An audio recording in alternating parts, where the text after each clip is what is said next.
Na verdade, não. Boa noite, está no ar um grande encontro que eu e o Miguel Rosseto organizamos, chamado Diálogos pela Democracia. Eu estou muito feliz na noite de hoje de receber convidados e convidadas muito queridos, né, que têm cumprido um papel extraordinário na defesa do nosso país, em saídas democráticas para as crises que o Brasil enfrenta. Eu e Miguel Rosseto, recebemos nessa noite, em todas as nossas redes, Fernando Haddad, meu querido amigo, companheiro de chapa nas eleições de 2018, ex-prefeito de São Paulo, ex-ministro da Educação, um homem que tem dedicado a sua vida à construção desse Brasil mais justo, mais solidário, com perspectiva de vidas para toda a juventude. Bem-vindo, Haddad. Muito obrigado, Manu. Prazer enorme estar aqui com vocês e com figuras tão ilustres, tão amigas, tão fraternas.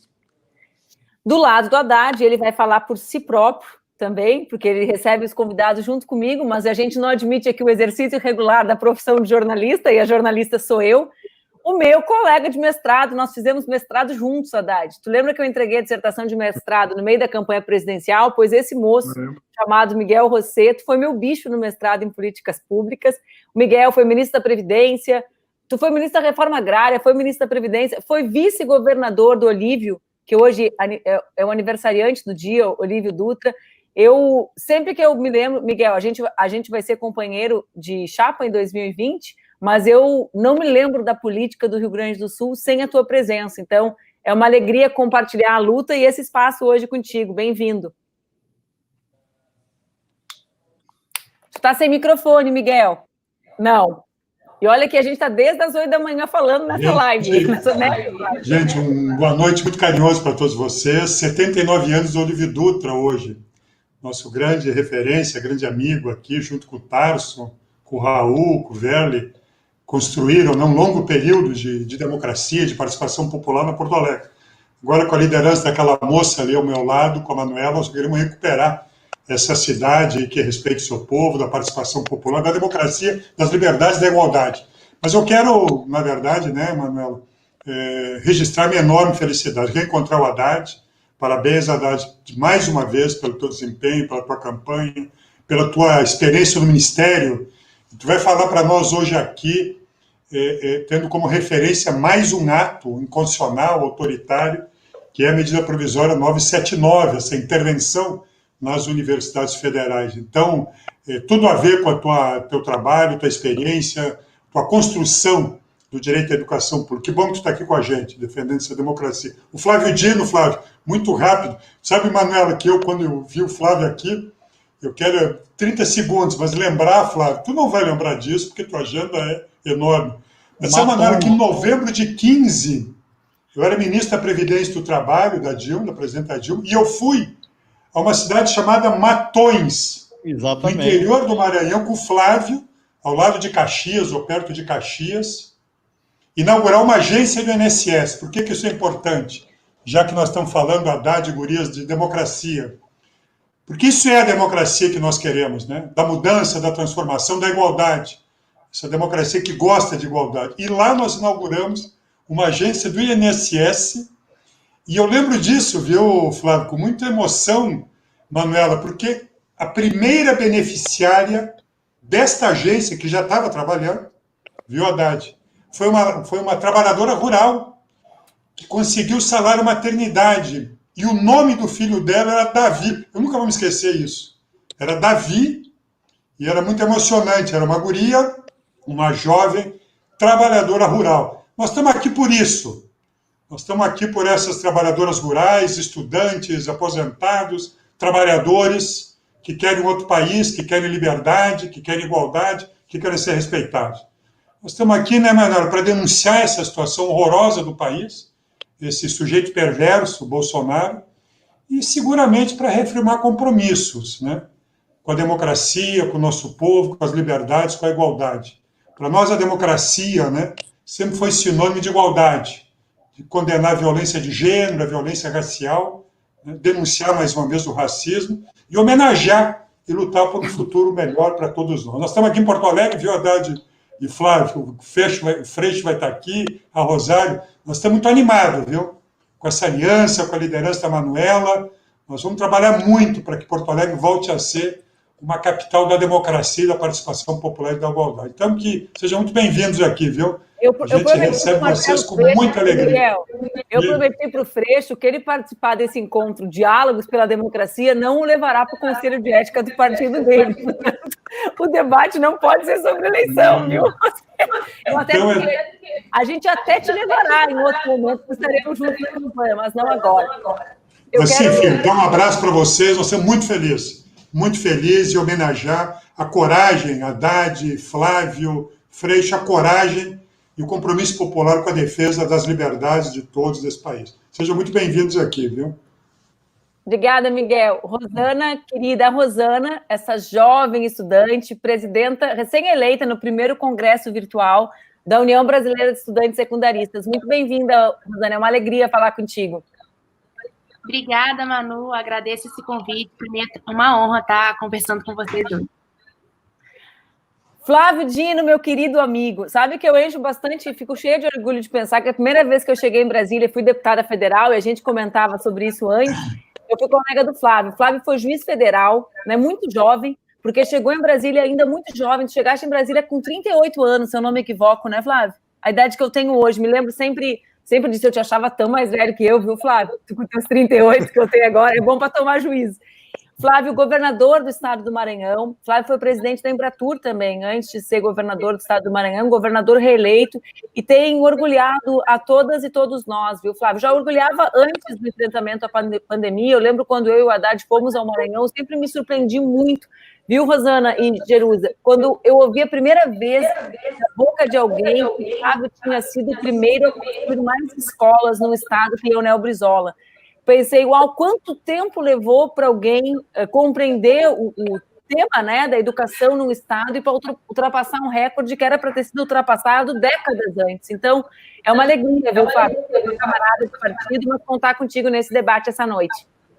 Eu que agradeço, Manu, a gentileza do convite, te cumprimentar por essa grande liderança nacional que tu exerces, e por isso estamos aqui reunidos em torno dessa tua grande capacidade, reconhecida não só no teu estado, na tua cidade, mas nacionalmente também. Cumprimentar também as queridas companheiras, presidentas Rosana e Jerusa, uma alegria dividir com vocês. Eu estou te seguindo, Rosana, no Twitter, vou atrás da Jerusa aqui também. E estou acompanhando e estou gostando muito da Rosana, vou acompanhar também a Jerusa. E, claro, minhas saudações a esses queridos professores, Haddad e Rosseto. São pessoas de grande experiência, de muitas funções públicas, tiveram a alegria de compor a experiência vitoriosa dos governos progressistas no Brasil, liderados por Lula e Dilma. Então, é sempre um aprendizado para mim, eu estou aqui para aprender também e conversar com todos os internautas, uma imensa alegria. Obrigada, Flávio. Jerusa Pena. A Jerusa é a nossa presidenta da União Estadual dos Estudantes do Rio Grande do Sul. Eu gosto muito que a UE seja presidida por uma mulher, né, Jerusa? No meu tempo, a UE não era democrática no Rio Grande do Sul. Foi uma luta grande dos estudantes, retomar a União dos Estudantes para a juventude, para os estudantes, para os debates sobre educação. Mas também gosto mais ainda, Haddad, quando vejo uma cara de uma mulher negra presidindo essa entidade, porque nós sabemos que isso, no Brasil, significa os frutos colhidos pela democratização do acesso ao ensino superior, né? Quando a gente vê uma mulher negra presidindo uma entidade secundarista e vê uma mulher negra presidindo uma entidade de estudantes universitários, a gente vê a transformação real e essa juventude tomando, digamos, os rumos das suas vidas e o futuro, né, do nosso país, dos nossos estados nas mãos. Além de tudo, eu sou muito fã da Jerusa, cada vez que eu a vejo em passeatas de punho erguido, eu me lembro da Angela Davis. Eu falei, a minha Angela Davis, a nossa Angela Davis aqui do Sul. Bem-vinda, é uma alegria conversar contigo, Jerusa. Boa noite, gente. Obrigada, Manu. Prazer é todo meu de estar aqui conversando com vocês sobre assuntos tão importantíssimos, né? E tudo que a gente vem sofrendo hoje, esses ataques à nossa democracia, esses ataques à vida do nosso povo trabalhador, do nosso povo jovem. É importante que a gente possa nos reunir e estar sempre em unidade para conseguir combater e conseguir avançar cada vez mais. Então, é um prazer estar aqui com vocês para discutir tudo isso. Então, antes de eu passar a palavra para o Haddad, que vai ser o nosso primeiro convidado a falar, eu quero só explicar duas coisas para todos que nos assistem. A primeira, que nós temos mais convidados. Nós vamos contar com a presença nessa noite do deputado federal do PSOL, Marcelo Freixo, da minha querida amiga, deputada federal pelo PT, aqui do Rio Grande do Sul, Maria do Rosário, e do João Vicente Goulart, que também foi candidato a presidente da República na eleição passada. Ocorre que nós só conseguimos fazer com que 6 pessoas fiquem nessa primeira mesa, e nós, então, e também os nossos convidados têm horários diferentes, e eu também brinquei com eles, não quero submeter ninguém a ficar 2 horas em live, porque vocês que não fazem live não sabem como esse bicho é cansativo, né, Flávia? A gente passa o dia inteiro sentado falando pro computador, imaginando, como me ensinou o Rosseto, que vocês estão na nossa frente. Então, é um exercício bastante cansativo. Então, só para explicar, as pessoas vão entrando ao decorrer da atividade, como se fosse uma mesa daquelas presenciais que a gente tem nos nossos teatros e que as pessoas se colocam, né, em diferentes momentos. Haddad, quando a gente montou esse nosso encontro, né, chamado Diálogos pela Democracia, nós decidimos montar muito no bojo de movimentos que têm acontecido no nosso país. De um lado, o debate com relação à construção do processo de impeachment, a viabilidade ou não desse processo, a necessidade de nós construirmos espaços de unidade, de articulação política em torno da causa democrática, ou seja, colocar no centro aquilo que é central, né? Como alguém me disse esses dias, como imaginar 2022 se nós não tivermos democracia para garantir o processo eleitoral de 2022? Então, nós construímos alguns movimentos em torno do impeachment, o debate com relação à centralidade da questão democrática e também o debate muito vibrante, digamos assim, no seio dos movimentos sociais brasileiros sobre as lutas políticas e as maneiras de construir essa unidade em tempos de pandemia. Né? Como fazer? É correto se mobilizar? É correto ir para a rua? Não é correto ir para a rua? Então, o Diálogos pela Democracia surgiu como um esforço nosso para tentarmos virtualmente, né, construir uma unidade entre os que estão na rua e os que estão nas suas janelas protestando, mas que compreendem a centralidade da questão democrática nesse momento na história do nosso país. Eu queria te ouvir sobre isso. Como enfrentar, como construir unidade em torno da democracia, enfrentando a agenda conservadora de Jair Bolsonaro. É possível construir as duas coisas ao mesmo tempo? Bom, Manuela, primeiro eu queria te cumprimentar pela iniciativa, né, que você está tendo de criar essas oportunidades de troca de ideias virtuais ainda, em função da pandemia. Queria te cumprimentar pela paridade aqui, são 3 mulheres e 3 homens, 2 mulheres negras, líderes na sua área de atuação, que é a educação, a Jerusa e a Rosana, que presidem instituições estudantis fortes, né? A UBS do Rio Grande do Sul e a Uni Nacional. Né? Isso dá um valor enorme para o debate, porque vários pontos de vista vão poder ser discutidos aqui, cada um da sua perspectiva, mas há uma coisa que une a todos nós, que estamos aqui e que estão nas ruas, que estão indignados com a situação que o Brasil está vivendo, que são as ameaças do governo federal às instituições, à imprensa, aos cidadãos que pensam diferente do governo federal, aos cidadãos que querem apresentar para o país uma alternativa a essa situação que nós estamos vivendo de aumento da desigualdade, de aumento do desemprego, de aumento do número de vítimas da pandemia, em função da descoordenação total de ações governamentais, a esse impulso cruel que vem do governo federal de querer atribuir a responsabilidade pelo que está acontecendo a prefeitos e governadores, se ausentando das responsabilidades que lhe cabem de coordenar as ações e não de sabotar o país. E eu fico muito triste mesmo de ver que jovens brasileiros indignados que estão, né, resolvem arriscar até mesmo a sua saúde, as suas vidas, para defender a liberdade, depois de semanas seguidas de provocação do presidente da República.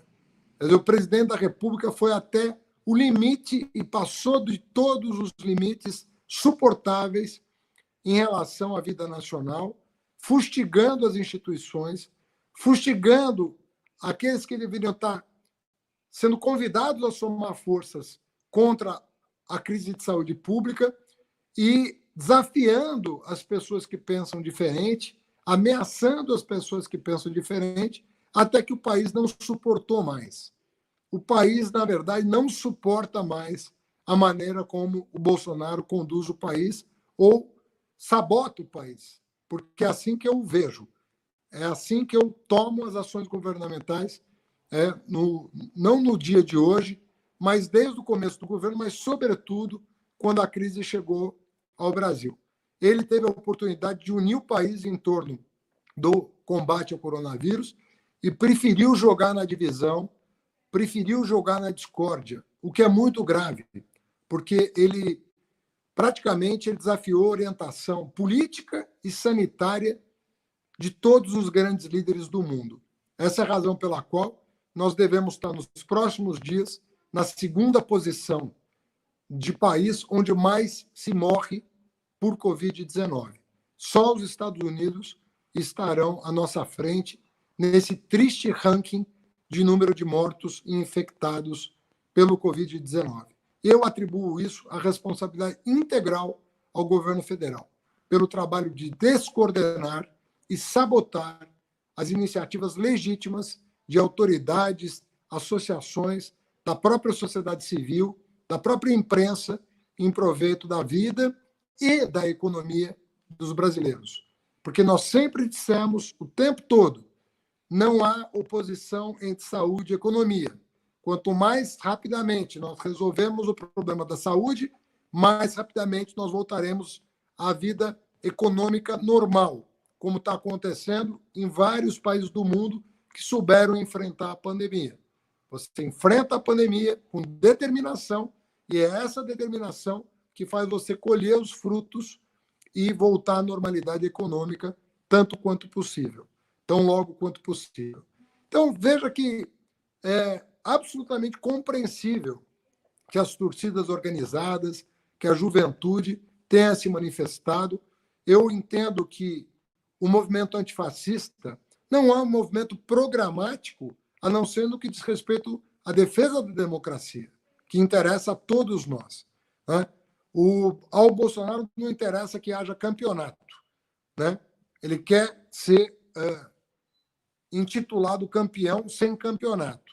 E, na verdade, o que nós queremos é manter as regras do jogo, é manter o espaço para a liberdade individual, para a divergência, para que nós possamos construir um país melhor, todos nós habilitados a darmos a nossa opinião, que é o que é importante num regime de liberdade.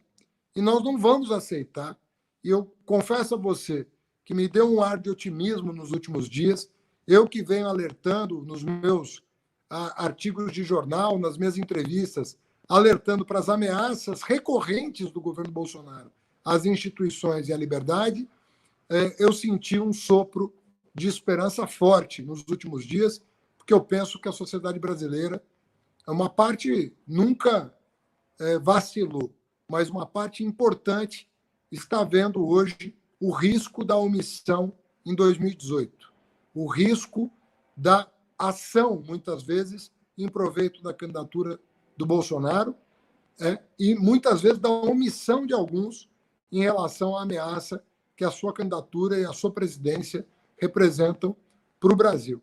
Então, começa a haver um movimento legítimo, né, de tomada de consciência da cidadania para botar um freio definitivo a essas ameaças e para dizer para o Bolsonaro, alto e bom som, não pense você que você vai realizar o seu pesadelo de impor uma ditadura a esse país, de impor o arbítrio a esse país. Esse país está maduro, esse país não vai se calar diante do arbítrio, e acho que isso ficou muito claro nos últimos dias. Há limite para tudo, e a sociedade resolveu colocar um limite às arbitrariedades do Bolsonaro.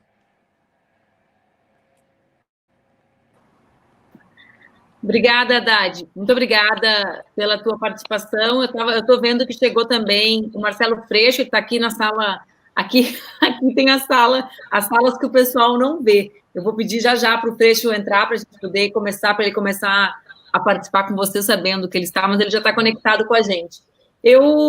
Flávio, quando eu escutei o Haddad, eu fiquei anotando aqui e refletindo sobre a situação. Freixo, bem-vindo, querido.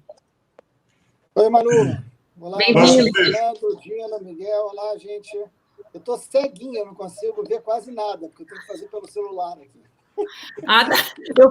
Eu fui olhar de perto para ver se era o óculos, eu falar, não, é o celular. Não, eu estou cego com óculos, sem, então nem se fala. Sabe o que é isso, né? Sei, mas não precisa falar. Então eu estou chegando lá também. Mas quando eu estava começando a abrir a pergunta para o Flávio, Marcelo, o Haddad falou e eu fico sempre muito reflexiva sobre a situação das outras autoridades do país, né? Porque o Flávio é governador, nós temos um Congresso trabalhando com muita intensidade, né, Flávio, para produzir medidas como foi a renda básica emergencial, o auxílio para os estados e municípios, a renda emergencial para a cultura, mas eu me imagino no lugar dos governadores, quer dizer, a pessoa não é o grande responsável pelo financiamento das políticas públicas no país, porque no Pacto Federativo Brasileiro o financiamento se concentra na União. Tem na União alguém que, ao invés de chamar um grande momento de unidade para enfrentar a pandemia, faz ao contrário, né? Como tu me disseste um dia, o maior aliado do vírus, né? Quer dizer, vira o grande parceiro do vírus na construção desses índices gigantescos de morte. Nós devemos chegar a 38 mil mortes no dia de hoje, se eu não me equivoco, enfim, dando o número de cabeça, como a gente diz. E tu, Flávio, né, como eu disse, a gente sempre teve orgulho de ti, mas nesse momento, digamos assim, a tua voz foi a voz que se levantou, né, junto com outros governadores, em defesa da democracia e da construção de saídas para o coronavírus. Muitas vezes, por que eu estou falando sobre isso e queria que tu colocasse isso junto na tua fala? A gente no início, eu lembro de falar isso com o Freixo, dizer assim, a gente tem que centrar todas as nossas energias no combate ao coronavírus. Porque esse é o nosso principal inimigo, a gente tem que salvar as vidas, né? Era como sempre dizia. Existe como fazer o enfrentamento ao coronavírus sem colocar a luta democrática e o enfrentamento a esse governo no centro da nossa militância? Foi possível fazer isso nesses 3 meses que passaram? É possível fazer para frente? Bem-vindo, Flávio. Bom, quero novamente saudar a todos e agora também acrescentar os meus cumprimentos a esse queridíssimo parlamentar, grande deputado Marcelo Freixo. Cumprimentando novamente a todos e todas, acho, Manu, que a tua pergunta é de extrema importância para aquilatar exatamente a vinculação entre as várias agendas. De fato, nós temos razão e devemos continuar, inclusive, a isso como premissa. A principal agenda brasileira é o combate ao coronavírus, é a preservação da vida e da saúde dos brasileiros. Agora, evidentemente, isso não é uma tarefa que imprescinda de outras que são a ela vinculadas. Exatamente você toca na questão federativa. Ora, se não houvesse a proteção do princípio federativo, nós não teríamos o combate adequado ao coronavírus no Brasil, porque a premissa negacionista do Bolsonaro conduziu à desestruturação do aparato federal para enfrentar o coronavírus. E mais do que isso, além da ineficiência e da inércia, o negacionismo levou a um engajamento ideológico contra as ações de proteção da saúde da população.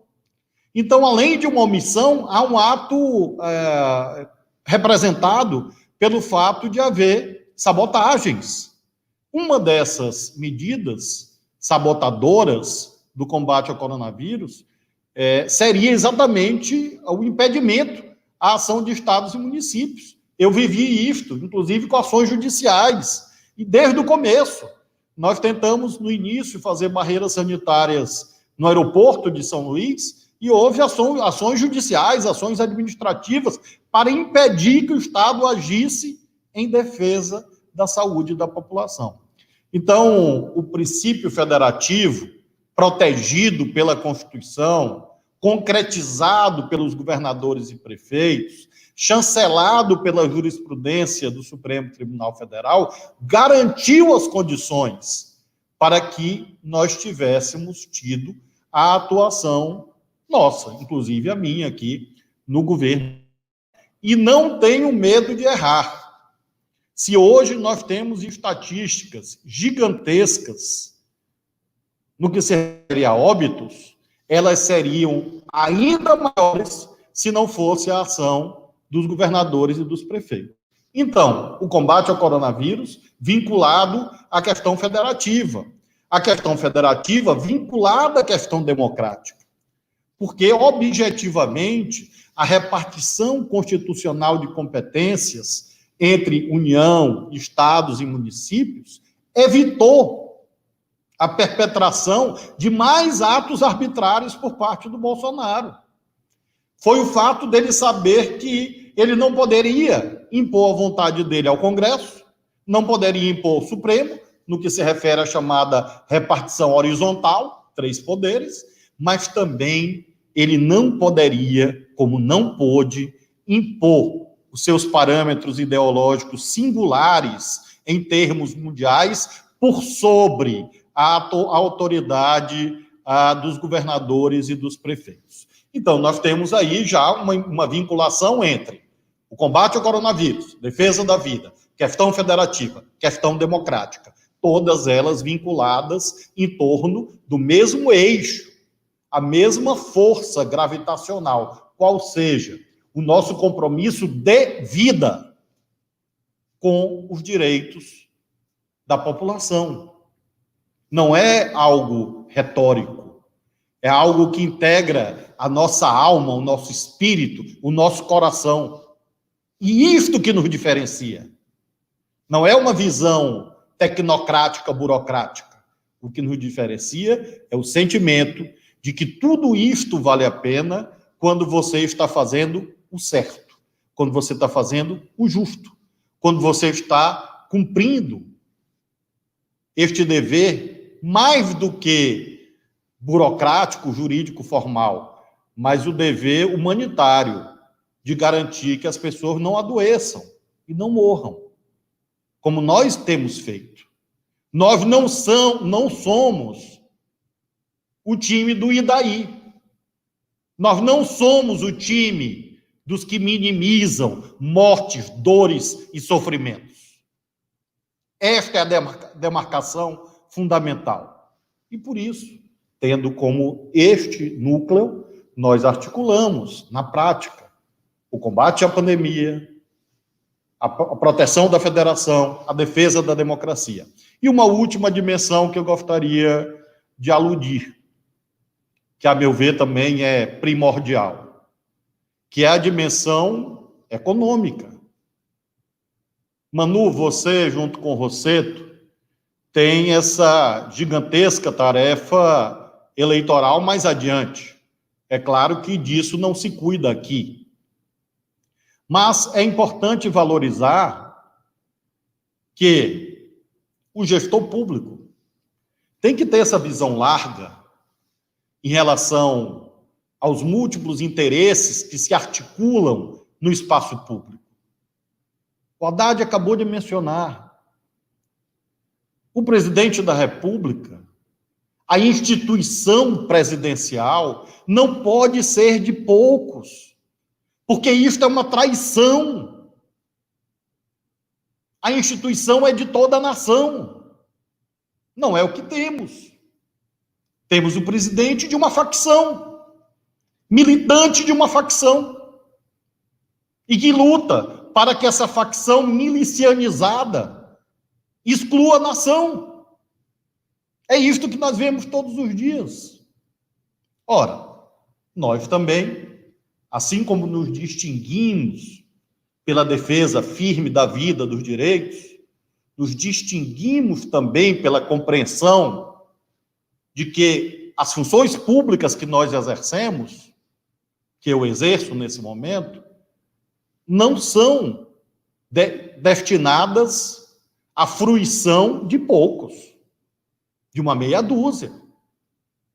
Não é para estar preocupado com arminha, com arma, com munição, com tiro, ou para proteger lucro de meia dúzia.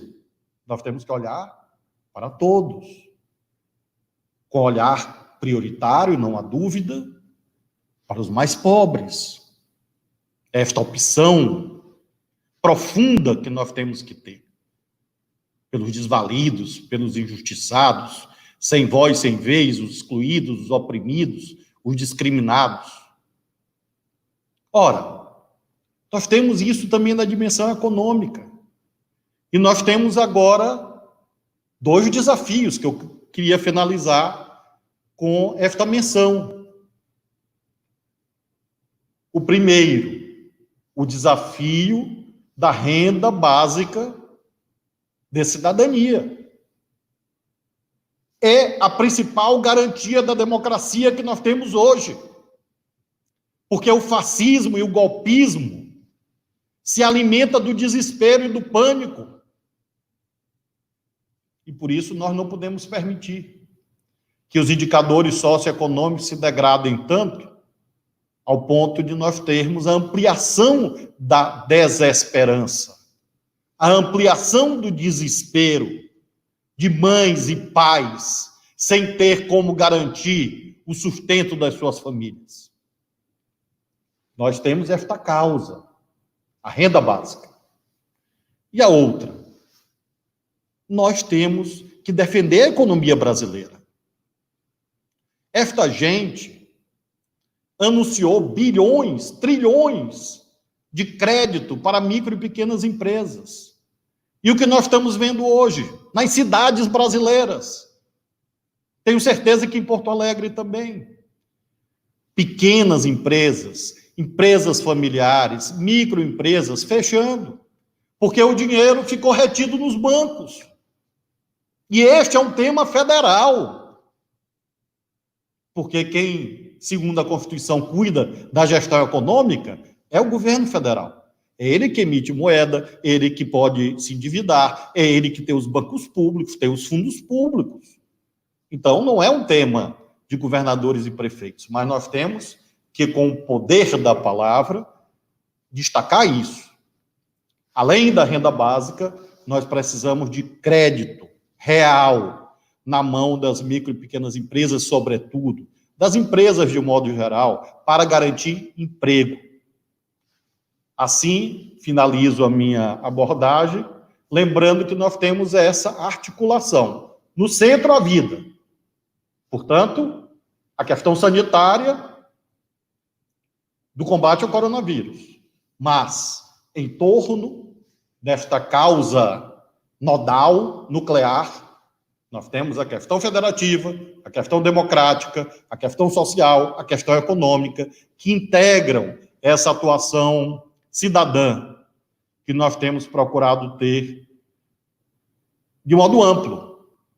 Não só, claro, aquilo que me compete, com muita honra, que é governar o Maranhão, mas também ajudando a reflexão de outros colegas gestores para que nós possamos dar conta dessas tarefas e celebrar o civismo verdadeiro, que não se dá em torno do farisaísmo de quem se veste de verde e amarelo por fora, mas por dentro odeia o povo brasileiro.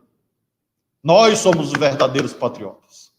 E eu tenho certeza que aí em Porto Alegre, Manu, a tua atuação política, do Rosseto, também da nossa querida companheira Jerusa, ela vai nessa direção. Por isso é uma alegria poder falar com vocês, que representam tão bem essas causas que nos unem. Aí, por isso, quero saudar vocês e, claro, cumprimentar mais uma vez e dizer da minha honra de dividir isso com esse painel com a Haddad, com o Freixo, com a Rosana, todos aqueles que estão acompanhando. Obrigado, Manu.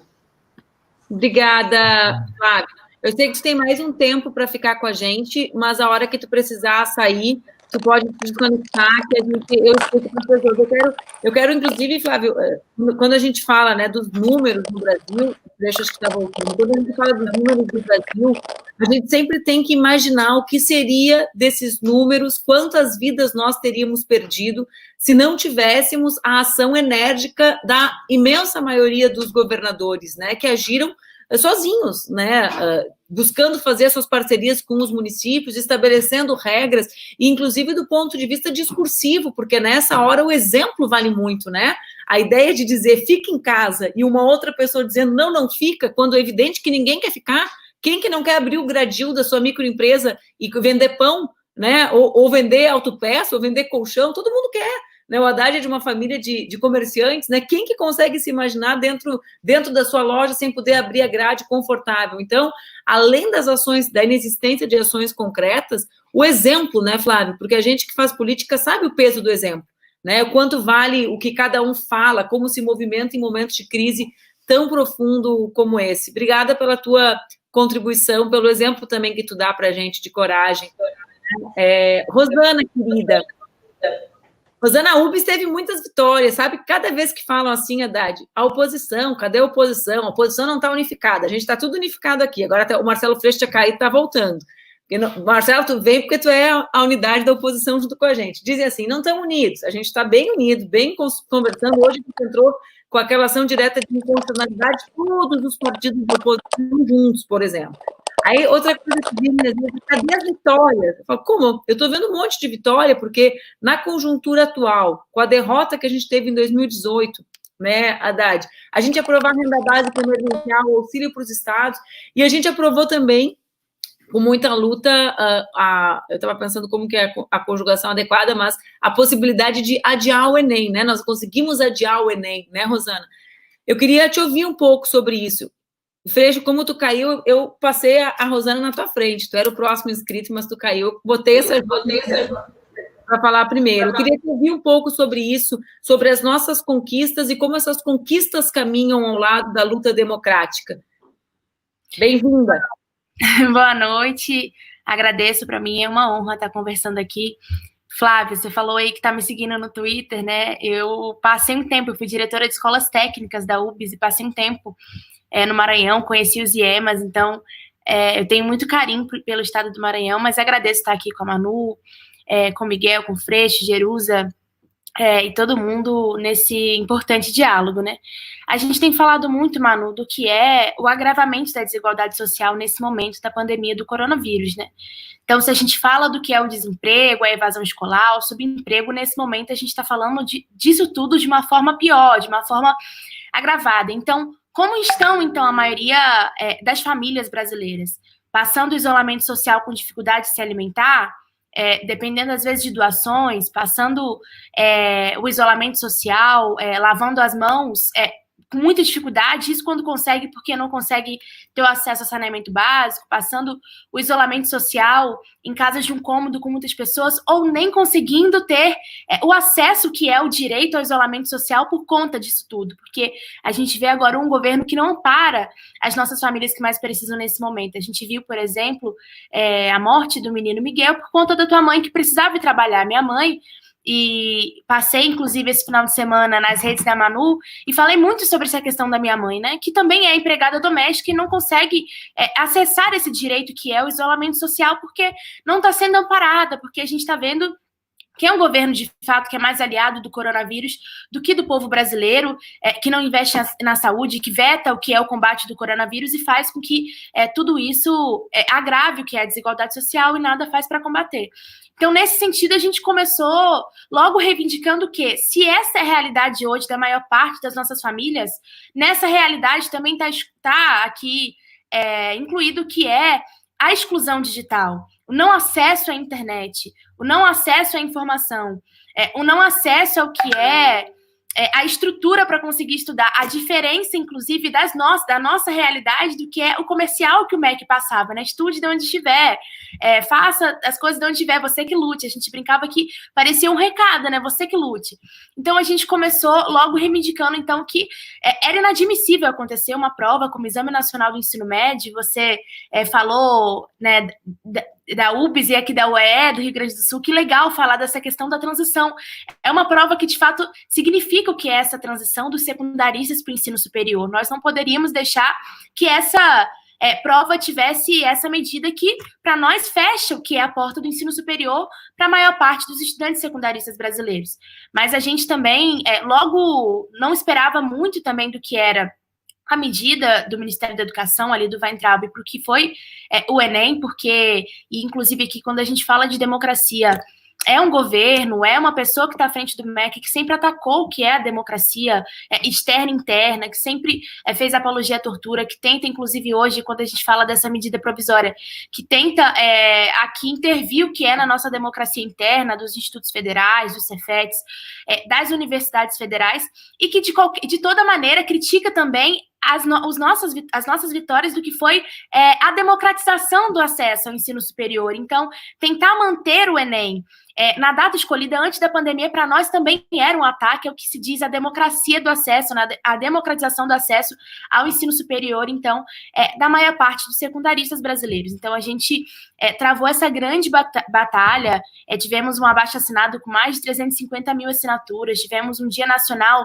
pelo adiamento do Enem e tivemos uma vitória que, para mim, inclusive, foi muito simbólica, que quase uma votação unânime no Senado, né? Tendo ali o único voto contrário do filho do Bolsonaro, mas quase uma votação unânime, e as pessoas, os senadores, quando iam votar, falavam, olha, a gente está votando e tal, porque os secundaristas, os estudantes estão aqui falando disso. Então, para nós, essa luta está totalmente ligada com o que é o assunto democracia, até porque, de todas as maneiras, esse governo, Weintraub, à frente do Ministério da Educação, tenta atacar as nossas conquistas, tenta atacar os estudantes e tenta atacar a nossa democracia. Então, o que querer fechar a porta do ensino superior para os estudantes secundaristas, junto com um projeto de intervir dentro da nossa democracia interna através dos reitores, junto com um projeto de querer criminalizar o que são as entidades estudantis, de chamar de ninho de rato os grêmios estudantis, as entidades estudantis, ou seja, um grande pacote antidemocrático de ataque aqui à nossa juventude e que, de fato, coloca aqui esse governo como governo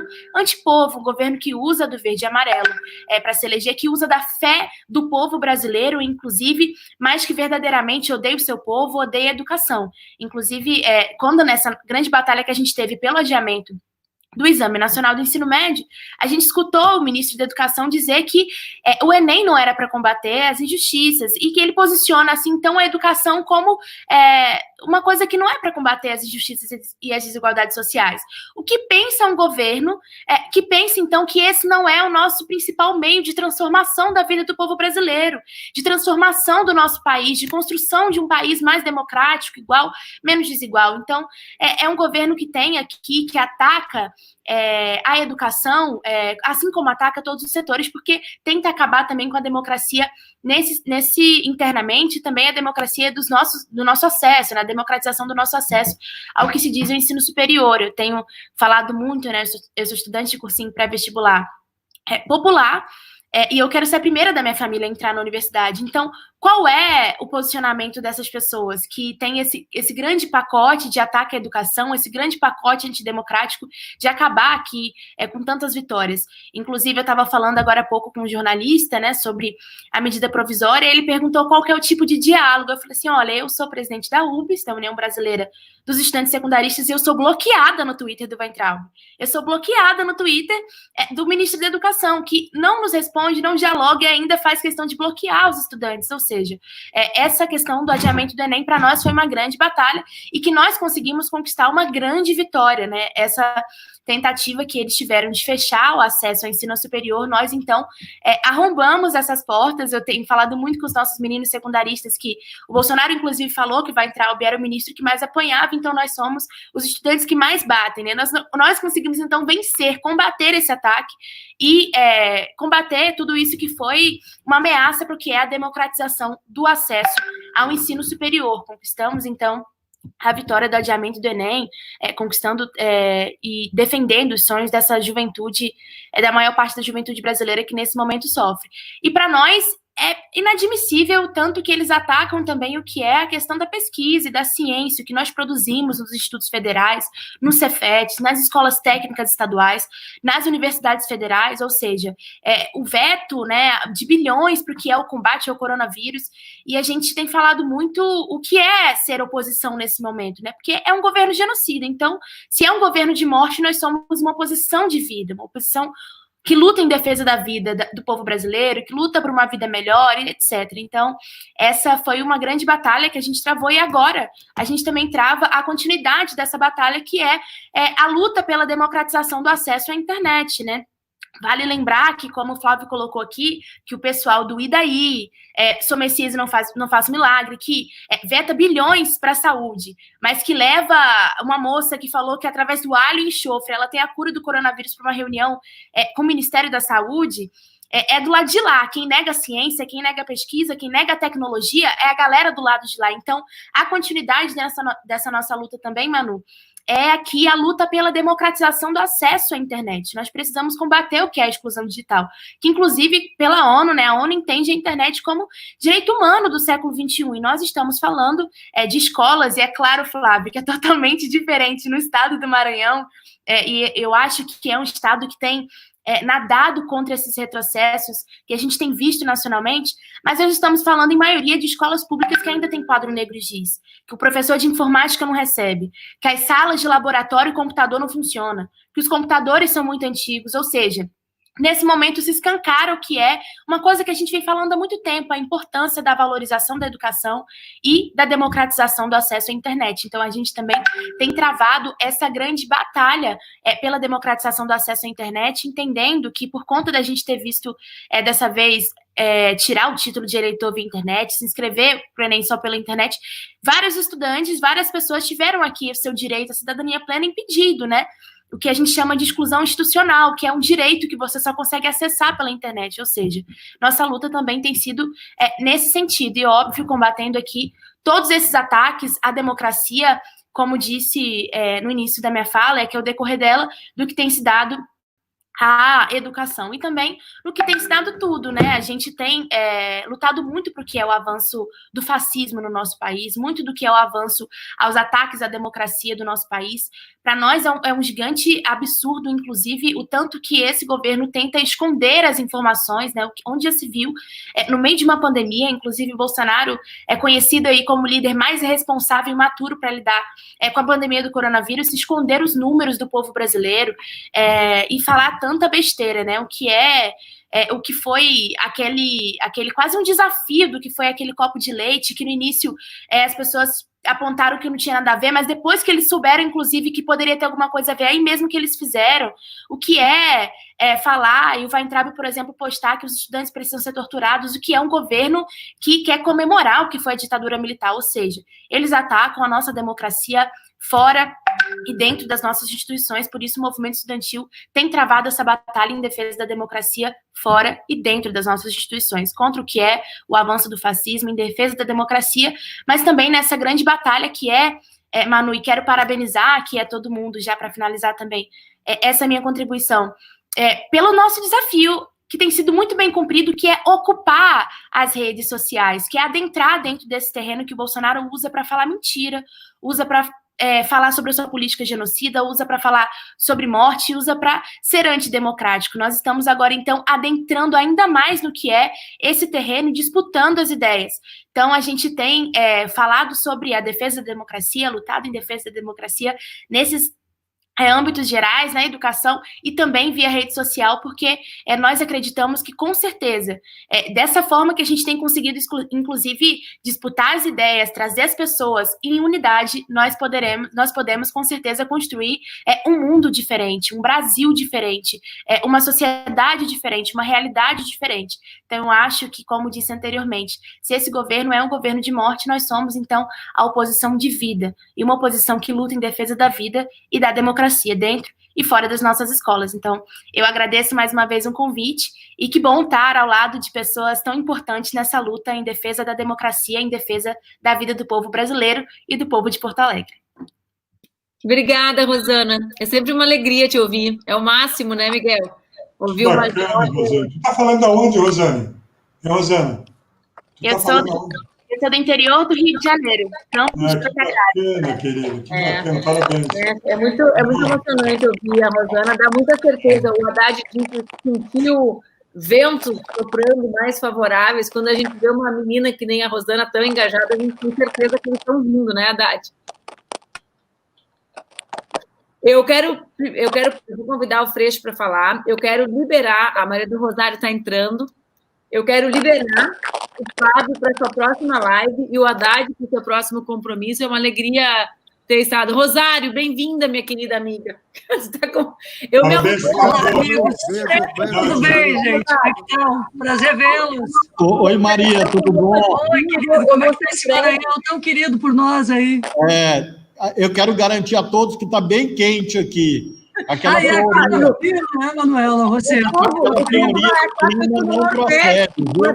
Roupa de verão. Eu estou vendo que está escolhido aí, aqui está quente, viu? Eu ainda vou fazer uma visita para Flávio Dino, porque a última vez que eu fui ao Palácio dos Leões, eu não fui muito bem recebida, porque a governadora era um tanto difícil nas nossas causas de direitos humanos, digamos assim, não é, Flávio Dino? Você tem que vir. Os leões vão ser mais amáveis dessa vez.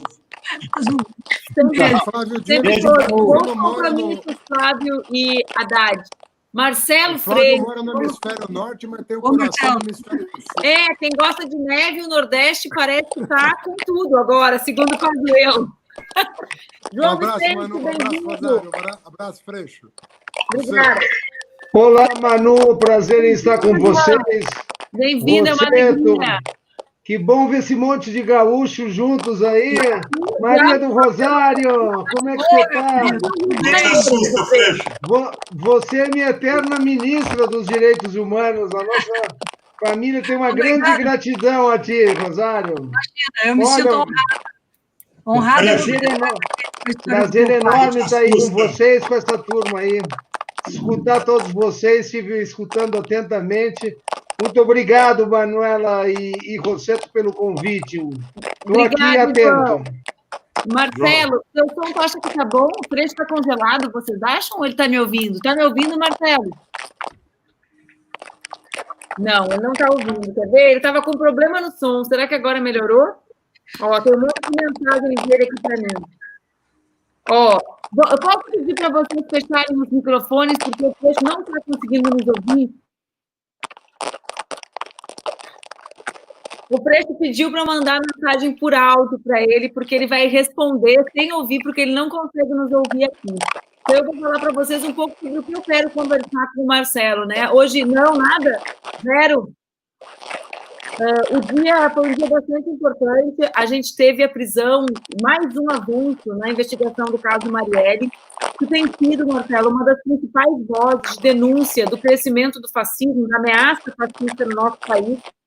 E disseste algo muito importante, né? São aquelas frases que ficam, que marcam, né? É antifascista, é meu aliado. E eu acho que sempre que a gente pensa nas razões pelas quais nós estamos lutando, nós temos que saber que já não nos falta acontecer nada. Quer dizer, nós já tivemos Marielle executada, a violência política já existe, já marca as nossas vidas, e ela assumiu o comando central, digamos assim, né? Hoje ela faz parte, a violência política... Eu estou te gravando a mensagem, Marcelo. A violência política faz parte do centro da ação do governo. Quando tu colocas, Marcelo, retiras a tua candidatura e colocas a luta em defesa da democracia no centro do teu mandato, da tua luta política, tu passa a ser também a voz de vários de nós, né? Que defendemos a unidade, que colocamos a luta democrática no centro e que denunciamos essa violência crescente na política, mas que tem como seu, infelizmente, como seu maior símbolo a execução de Marielle Franco.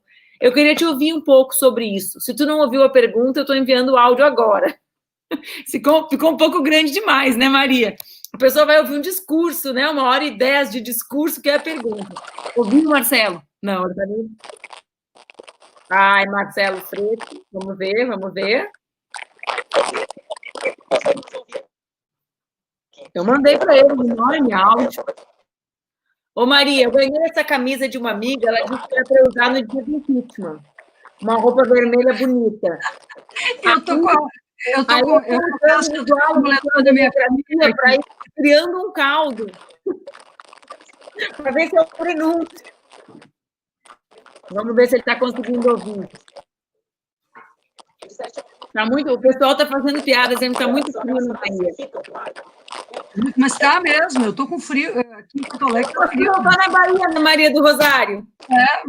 Pois é. E nesse calorão eu me visto assim, entendeu? Estava aí o Flávio Dino no hemisfério norte. Ouviu, Freixo? Tá desligado o teu microfone.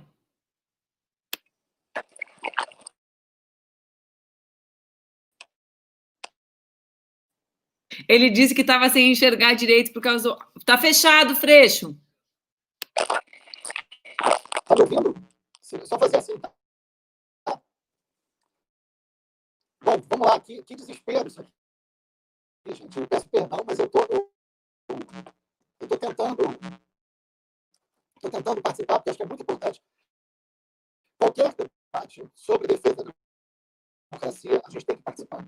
Não pode haver restrição à participação de qualquer debate sobre democracia por uma razão muito simples. A democracia está... Estou vendo agora, Maria, só agora que eu te vi, Maria. Que bom esse grupo todo tão representativo, tão bacana aqui para falar de democracia, para falar de luta contra o fascismo. O primeiro ponto, Maria, eu ia dizer que a luta contra o fascismo, primeiro que ela tem que ser pedagógica. Né? Há uma parcela muito significativa da população brasileira, a esmagadora maioria, que quando você fala que você vai lutar contra o fascismo, a população não tem a menor ideia do que você está falando.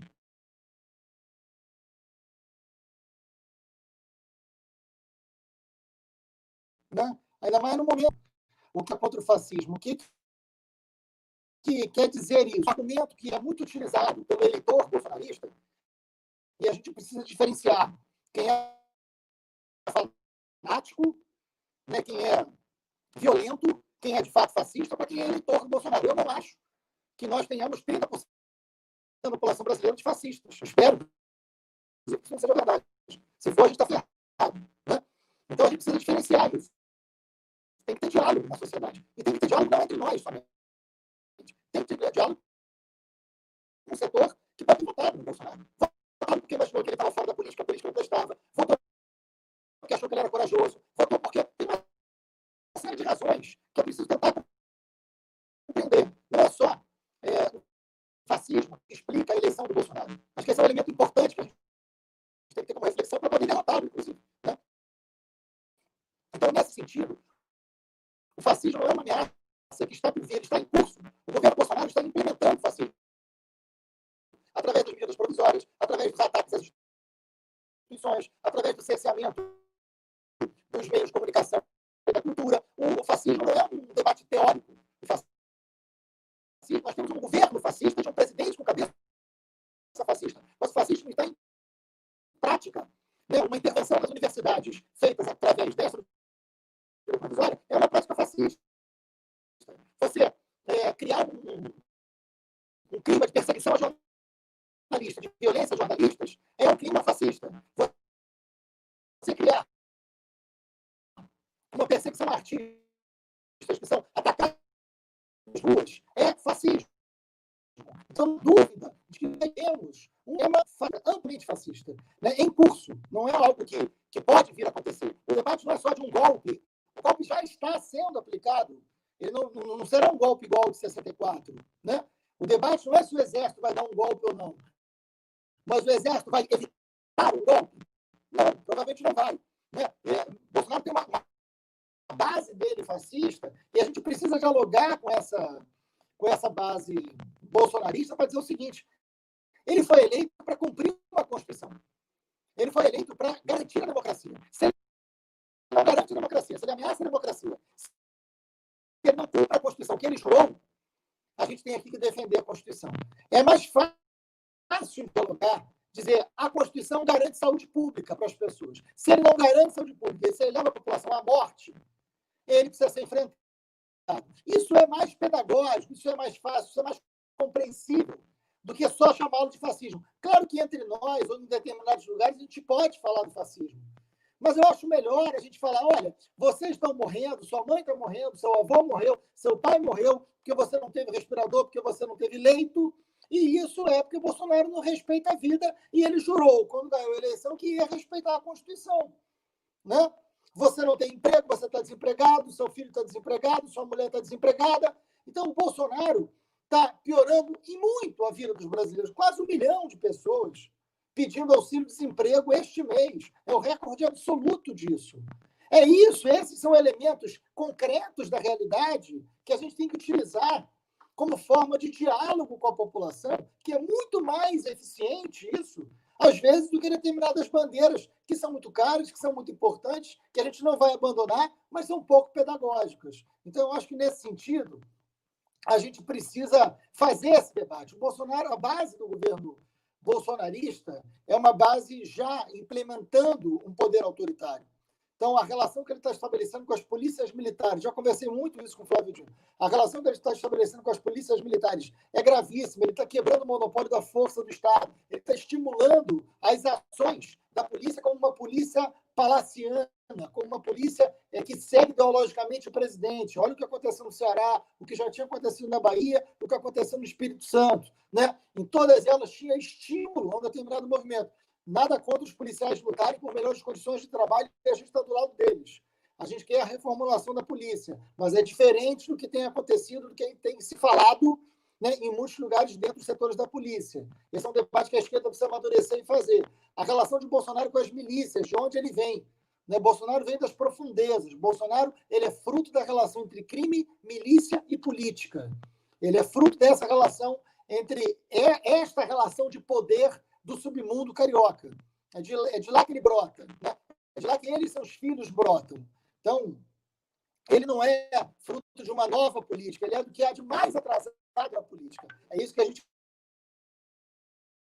precisa ter muita clareza aqui. Então, quebrar essa relação primeiro, há uma necessidade muito profunda de defender a democracia. Defender a democracia, eu quero remeter, Manu, ao espírito das diretas já. Né? As diretas já, no meados da década de 80, tem muita gente que está assistindo aqui que não viveu aquela época, mas sabe o que foi. Naquele palanque das diretas já cabia todo mundo. Por quê? Porque havia uma necessidade de derrotar a ditadura, de consolidar a democracia e de ter uma eleição direta, que era um símbolo da derrota da ditadura e de um caminho para a democracia.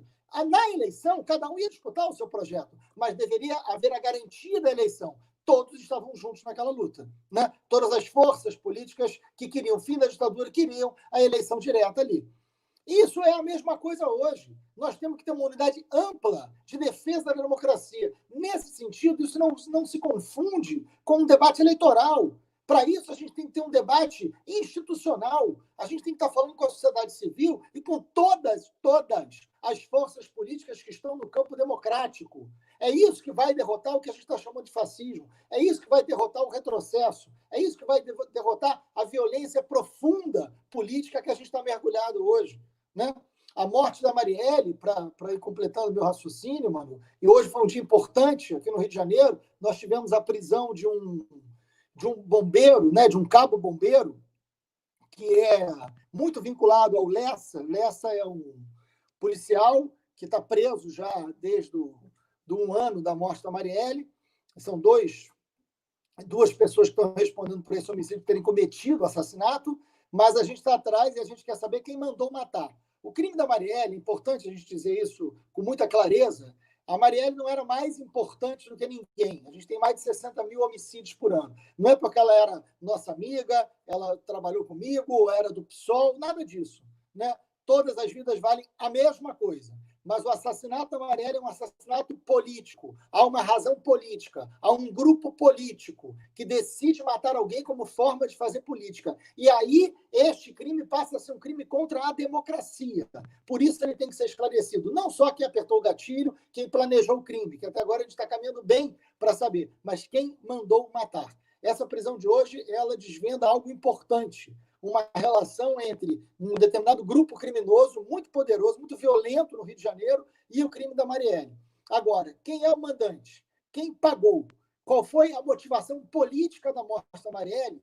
Isso é fundamental para a democracia nesse momento. Se era antes, agora mais do que nunca. Agora mais do que nunca. Então, lutar contra o que a gente está chamando de fascismo, lutar contra o governo Bolsonaro, é lutar pelo direito da vida, pelo direito à arte, pelo direito à cultura, pelo direito à educação, pelo direito à saúde, mas, fundamentalmente, pelo direito a que a gente possa viver. Hoje, Bolsonaro é uma ameaça à vida dos brasileiros, pela crise da saúde, que ele não tem competência, e pelas crises sucessivas que ele provoca porque ele não pode governar. Ele não foi eleito porque ele é antipetista. Tinham outros na fila, inclusive. Ele foi eleito porque, fundamentalmente, ele se colocou como se estivesse fora da política. E fora da política ele quer governar. A gente precisa colocar o Bolsonaro na política que ele representa, que é de corrupção, vinculado ao Centrão, que é de atraso, que é de retrocesso na saúde, na educação, que é de responsável pelas mortes das pessoas e pelo desemprego. Agora, a gente precisa estar junto nisso, né? O debate eleitoral ele é um debate consequente. E eu espero que a gente tenha a grandeza no Brasil inteiro de entender o quanto a gente tem que derrotar o Bolsonaro agora e em 2022. E essas coisas não são separadas. Assim como o mundo que vai existir pós-pandemia será construído durante a pandemia, né? Como diz a Laura Carvalho, não vai haver um mundo novo, mágico, que vai surgir do nada. São nossas ações agora que vão definir o que será o pós-pandemia. Se a gente errar agora, se a gente não combater a desigualdade agora, se a gente não fortalecer o SUS agora, não vai haver uma sociedade maravilhosa pós-pandemia. Vai ser uma sociedade pior, mais desigual, com mais crueldade. São 5 vezes mais negros morrendo na pandemia do Brasil do que brancos. Se nós não olharmos para isso agora, nós não vamos ter índices melhores pós-pandemia. A mesma coisa em relação ao Bolsonaro. Se nós não tivermos a capacidade do diálogo agora, a capacidade de unidade agora, seja no primeiro ou no segundo turno, para derrotar em todas as grandes cidades os candidatos bolsonaristas, em 2022 não vai acontecer uma mágica. Então, que a gente possa ter responsabilidade com a democracia e com a população mais pobre para derrotar o Bolsonaro. Parabéns pela iniciativa. Eu estarei em qualquer debate que seja para defender a democracia e derrotar esse poder miliciano que hoje está na presidência da República. Obrigado pelo convite. Obrigada, Marcelo. Teu som começou com mais ruído, mas o pessoal brincou aqui nos comentários que a válvula aqueceu.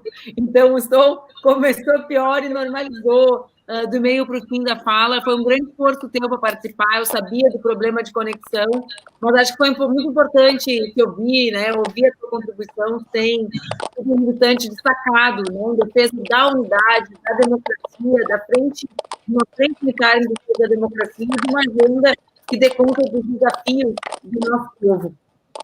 Eu só, Manuela, só fazer uma referência, só, viu, Freixo, eu acho muito importante que tu traz, do ponto de vista de uma identidade estratégica, né, do tempo das eleições diretas, essa referência, né, de uma grande frente em defesa da democracia, que, na minha opinião, tem que ser construída, fortalecida para enfrentar o fascismo, e não há nenhuma contradição, na minha opinião, entre a esquerda, os partidos que têm uma visão antineoliberal, preservar a sua articulação política. Não há contradição entre a defesa de uma frente ampla, democrática, né, em que unifique e articule todos os setores que combatem o fascismo, o Bolsonaro, que dizem chega de Bolsonaro.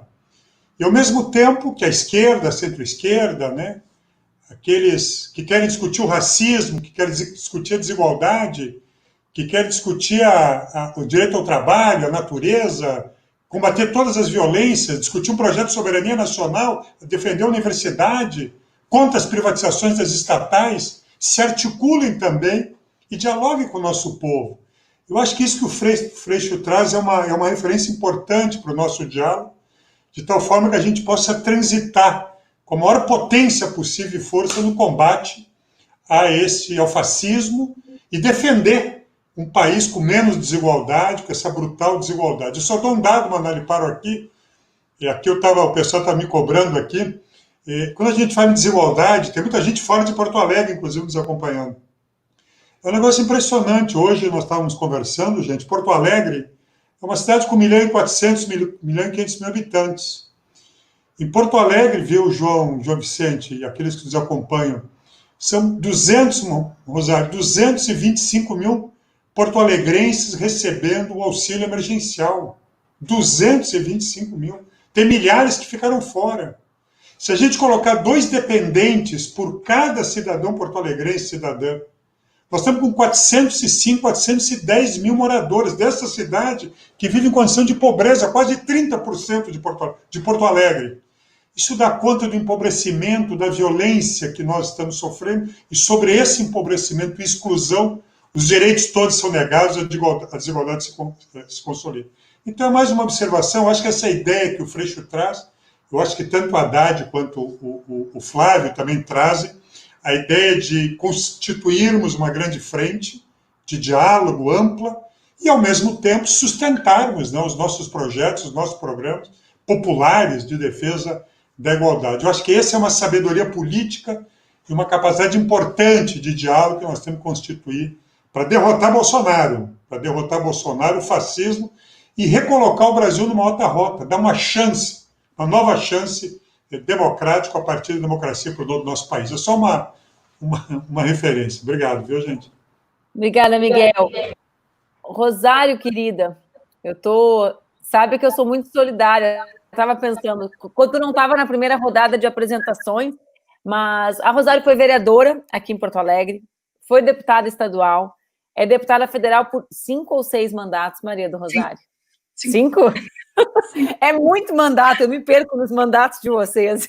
Eu chego a ficar assim, eu chego a olhar para o Rosário e lembrar do avião para Brasília e já ficar cansada, só de ver 20 anos indo e voltando para Brasília. Hoje nós tivemos uma vitória importante, né Rosário? Eu estava vendo o projeto de tua autoria, relacionado, tua e de outras companheiras mulheres deputadas federais, relacionadas ao tema da violência doméstica e medidas de enfrentamento durante a pandemia. Então, a Rosário é uma lutadora dos direitos das mulheres, dos direitos humanos, foi ministra de Direitos Humanos, foi bastante coisa já, Rosário. Quando eu começo a apresentar, vai ficando grande. Quando o Miguel fala, Rosário, né, desses 224 mil porto-alegrenses que estão ou entre no Bolsa Família ou na renda básica emergencial, ou seja, a vulnerabilidade das pessoas é cada vez maior, e não há perspectiva para ser diferente, né, porque a gente tem um governo federal que não enfrenta a crise sanitária, imagina enfrentar a crise econômica sem enfrentar a crise sanitária, impossível. E eu queria te ouvir, porque nós mulheres, né, nos engajamos na luta antifascista, na luta democrática, mas também atentas à diferença que é garantir direitos para nós, porque os nossos são os primeiros direitos a serem ameaçados, né? Simone de Beauvoir, Jerusa vai falar também depois sobre isso, dizia, basta uma crise para que os nossos direitos desapareçam. Então, nós já não temos segurança dentro das nossas casas normalmente, na pandemia isso piora. Como despertar, como fazer vibrar mais forte a luta democrática, conjugando isso com os direitos das mulheres tão ameaçados no nosso país de hoje? Bem-vinda. Obrigada, Manuela, um abraço grande para ti, um abraço forte para o Miguel Rosseto também, um abraço para o Freixo, para o Flávio Dino, para o Fernando Haddad, para o João Vicente, para a Jerusa, para a Rosana. Obrigada por me convidar para um debate sobre democracia. E eu considero que, quando tu trazes esse tema das mulheres e trazes o tema da inclusão social, você acabou de falar uma coisa muito interessante, trouxe o elemento de quantas pessoas em Porto Alegre estão recebendo os recursos advindos da renda básica emergencial. E eu creio que, quando vocês trazem esse aspecto, vocês estão trazendo um debate sobre democracia, da nossa perspectiva. A palavra democracia, para o povo brasileiro, ela precisa ser recheada de um sentido que diga respeito à sua vida concreta. Para nós, que somos pessoas da vida política, que somos de partidos que foram extremamente perseguidos, que são perseguidos, com o grau de violência política da história brasileira e da nossa época, nós sabemos bem que a democracia é como o ar que se respira para a atuação. Se tu não tem democracia, tu não tem como lutar por teus direitos. A Manuela falou, os nossos direitos como mulheres são os primeiros a assumir, a serem destruídos quando há o autoritarismo. E eu olhei para a Jerusa aqui e disse, e pensei comigo, os direitos das mulheres negras são os primeiros entre todos os direitos a serem destruídos, não é, Jerusa? Então, essas reflexões que a gente vai fazendo, quando vai entendendo a sociedade brasileira e os fundamentos sobre os quais ela se desenvolveu, nós somos uma sociedade ainda reflexo no nosso cotidiano de um processo de escravismo, de um processo de uma elite voltada ao interesse fora, ao interesse fora do povo brasileiro, uma elite de costas para o povo brasileiro. E vocês incluem no debate sobre democracia todos os temas. Primeiro pelo método, e eu cumprimento por isso, porque a ideia de diálogo é uma coisa que está fazendo falta quando a gente pensa em democracia. E aí eu tenho visto a Manuela e o Miguel Rosseto, viu, João, fazendo um debate, Volney, que está falando com a gente aqui, fazendo um debate também com a cidade, nas coisas bem concretas, falando com comunidades, eu vejo falando com as pessoas, e é o tipo de autoridade pública que esse país está precisando, de gente que dialogue, que não esteja colocado como autoridade dentro sob um pedestal, com a distância de tantos e tantos seguranças e, enfim, e um aparato todo que afasta as pessoas de conviverem com o próprio poder. Então, a Manuela e o Rosseto aqui para Porto Alegre hoje, como representam para o Brasil, vários lutadores sociais, como o Flávio Dino representa lá no Maranhão, como a gente está vendo agora, enfim, Benedita, todo mundo que está aí se colocando está pensando muito sobre essa pandemia e pensando o dia seguinte dela também, numa retomada do que é mesmo a democracia. No Brasil, a democracia precisa enfrentar a lógica das elites no poder. Ela precisa aproximar o povo da participação. Eu acho que retomar uma coisa que Porto Alegre tinha lá, Manuela, com Olívio Dutra até, com a ideia da democracia participativa. O Olívio é um cara para falar muito sobre democracia, porque ele exerceu muito na prática isso. E eu me lembro, assim, quando eu hoje, por exemplo, consigo aprovar um projeto na Câmara dos Deputados, passou pelo Senado, voltou para a Câmara, que reconhece que a violência aumenta no período de pandemia, porque todos os direitos são negados e as pessoas não têm sistemas públicos de proteção, e a cultura aí fala muito forte na opressão às mulheres no ambiente familiar e doméstico. Quando eu vejo isso acontecendo e conseguimos aprovar essa matéria, que vai agora para a sanção presidencial, vocês vejam o dilema que nós temos, a sanção presidencial de uma matéria como essa é feita por um presidente como esse, não é? Mas é isto são as instituições. Nós temos, eu não vou deixar de apresentar um projeto de lei, porque tem um sujeito lá, agora ele vai ter que fazer essa sua parte. No entanto, eu fico pensando assim, nós chamamos as mulheres à luta política, nós abrimos, Manuela, e tu, de um modo especial, como candidata à vice-presidência da República na última eleição, abriu um leque para a presença das mulheres na política. Nós tivemos a Dilma, nós temos, sabe, na presidência, as injustiças que aconteceram, e nós não estamos segurando a violência política que acontece contra as mulheres. E essa violência política de um presidente que grita com as jornalistas na porta do Palácio do Planalto, que desrespeita as mulheres, ela está ecoando dentro de casa também. Então, eu penso que, nesse debate sobre democracia, quando a gente for tratar sobre mulheres, nós vamos tratar sobre renda, que é a autonomia, sobre empregabilidade, sobre participação política igualitária, e aí a questão da creche, todas essas questões dizem muito respeito a mulheres que são chefes de família, que estão segurando a onda. Isso tem a ver com a democracia, mas tem uma coisa que nós vamos ter que enfrentar de imediato. Nós não podemos aceitar a violência política. Porque essa violência política colocada no Brasil, ela foi colocada primeiro contra as mulheres, contra negros e negras, contra pessoas LGBTIs. Essa violência política afasta as pessoas da vontade de participar. E se nós queremos enfrentar tudo isso, não dá para a gente ir sozinho, né, João? Não é, Jerusa? Nós vamos ter que chamar esse povo. O Marcelo Freixo falou uma coisa muito importante, nós temos que ter uma frente forte antifascista, que não se confunde com a frente eleitoral, que muitas vezes vai ser uma frente mais à esquerda, porque é o nosso campo. Nós queremos incluir a presença das nossas causas, dos trabalhadores e trabalhadoras. As diferenças políticas que estão havendo aqui, Manuela e Rosseto, entre uma frente mais ampla, uma frente eleitoral, talvez as pessoas não compreendam, neste momento, a importância dessas dois campos de frentes. Eu penso assim, mas eu penso que há um espaço para a gente falar que a reforma trabalhista retirou direitos, que a reforma previdenciária retirou direitos, que a democracia foi rasgada, que nós estamos defendendo os direitos de quem nada mais tem.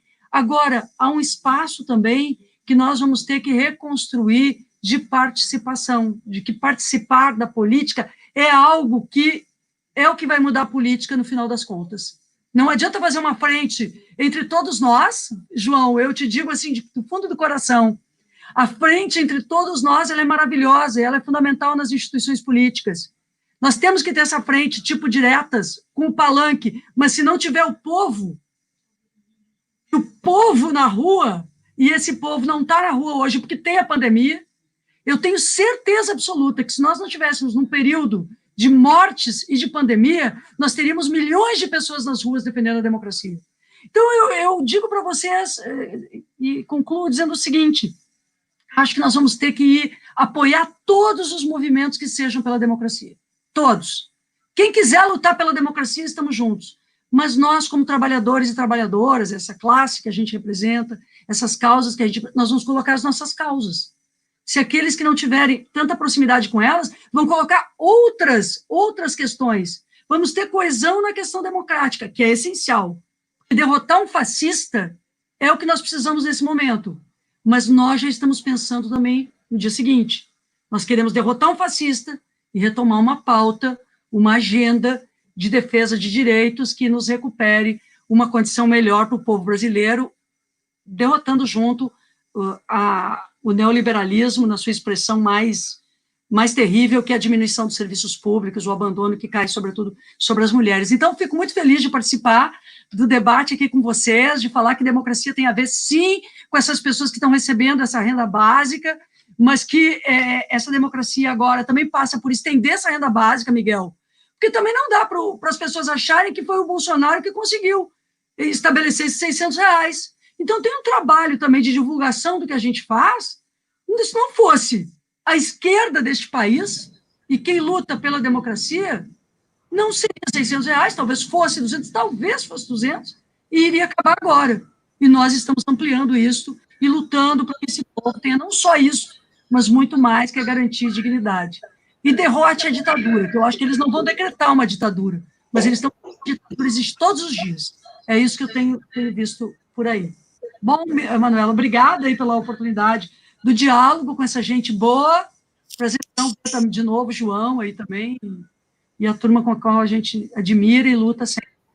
Né, Miguel? Obrigadão, Rosário. Sabe que hoje de tarde eu lembrei que a turma aqui do lado estava falando que nós duas somos os dois principais alvos, né, de fake news e mentiras.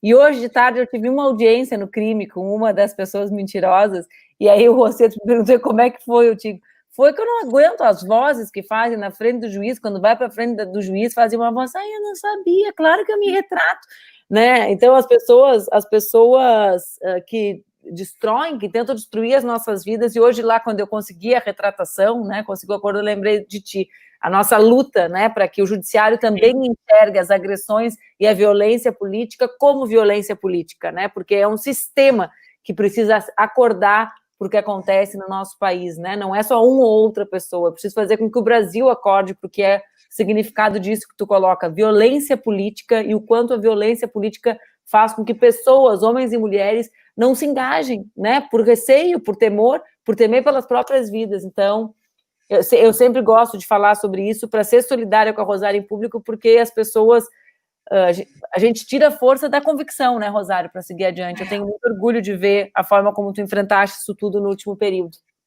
E como nós somos vitoriosas nesse enfrentamento também. Eu acho que é isso que a gente tem que compartilhar também. Nós não somos as mulheres que eles não conseguiram nos destruir.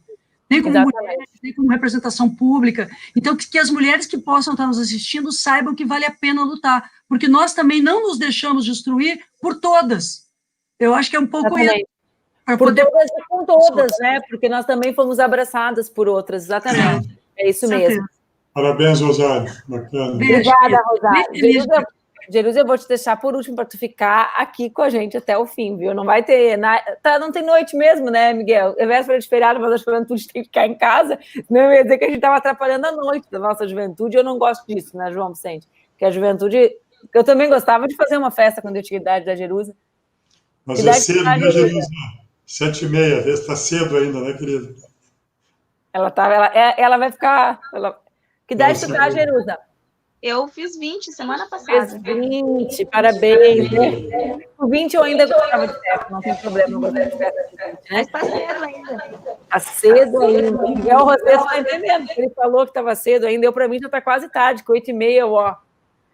João Vicente, eu estava aqui te olhando e pensando como será para alguém que viveu o golpe de uma maneira tão pessoal, única, né, na história do país, que viveu até mandei uma mensagem quando te olhava, quanta tristeza tem na história política do Brasil, né? Quanta tristeza pessoal, quanta perda, quanta gente que se foi, tem na história da construção dos períodos não democráticos da história brasileira. E fiquei te olhando e pensando nisso, como é, né, ver esse arremedo de repetição da história, esse período marcado por restrições democráticas. A Rosário e o Marcelo disseram isso, né, a ideia de que o golpe não acontecerá como aconteceu no passado, mas nós presenciamos todos os dias como se víssemos, né, fecha um pouquinho num lado, restringe a liberdade no outro. Hoje foi a medida relacionada às universidades, a ausência de transparência nos dados ontem,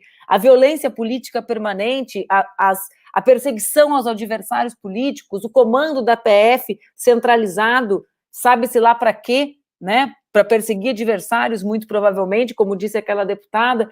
Então, eu queria te ouvir, como todos, né, com relação ao tema da necessidade da Frente Democrática, mas queria que tu falasse também desde o teu lugar, da tua construção política, porque cada um de nós fala aqui a partir da sua experiência, né, como estudante, a Rosário como educadora, como deputada, o Miguel como um homem que foi ministro, mas tu, de todos nós, viveste o período de fechamento democrático da década de 60 de perto, né, de dentro de casa, com toda a dor que isso provoca e com toda a luta que isso causou na tua família pelo direito à memória, à verdade e à justiça, né? Então, bem-vindo, é sempre uma alegria conversar contigo, meu camarada.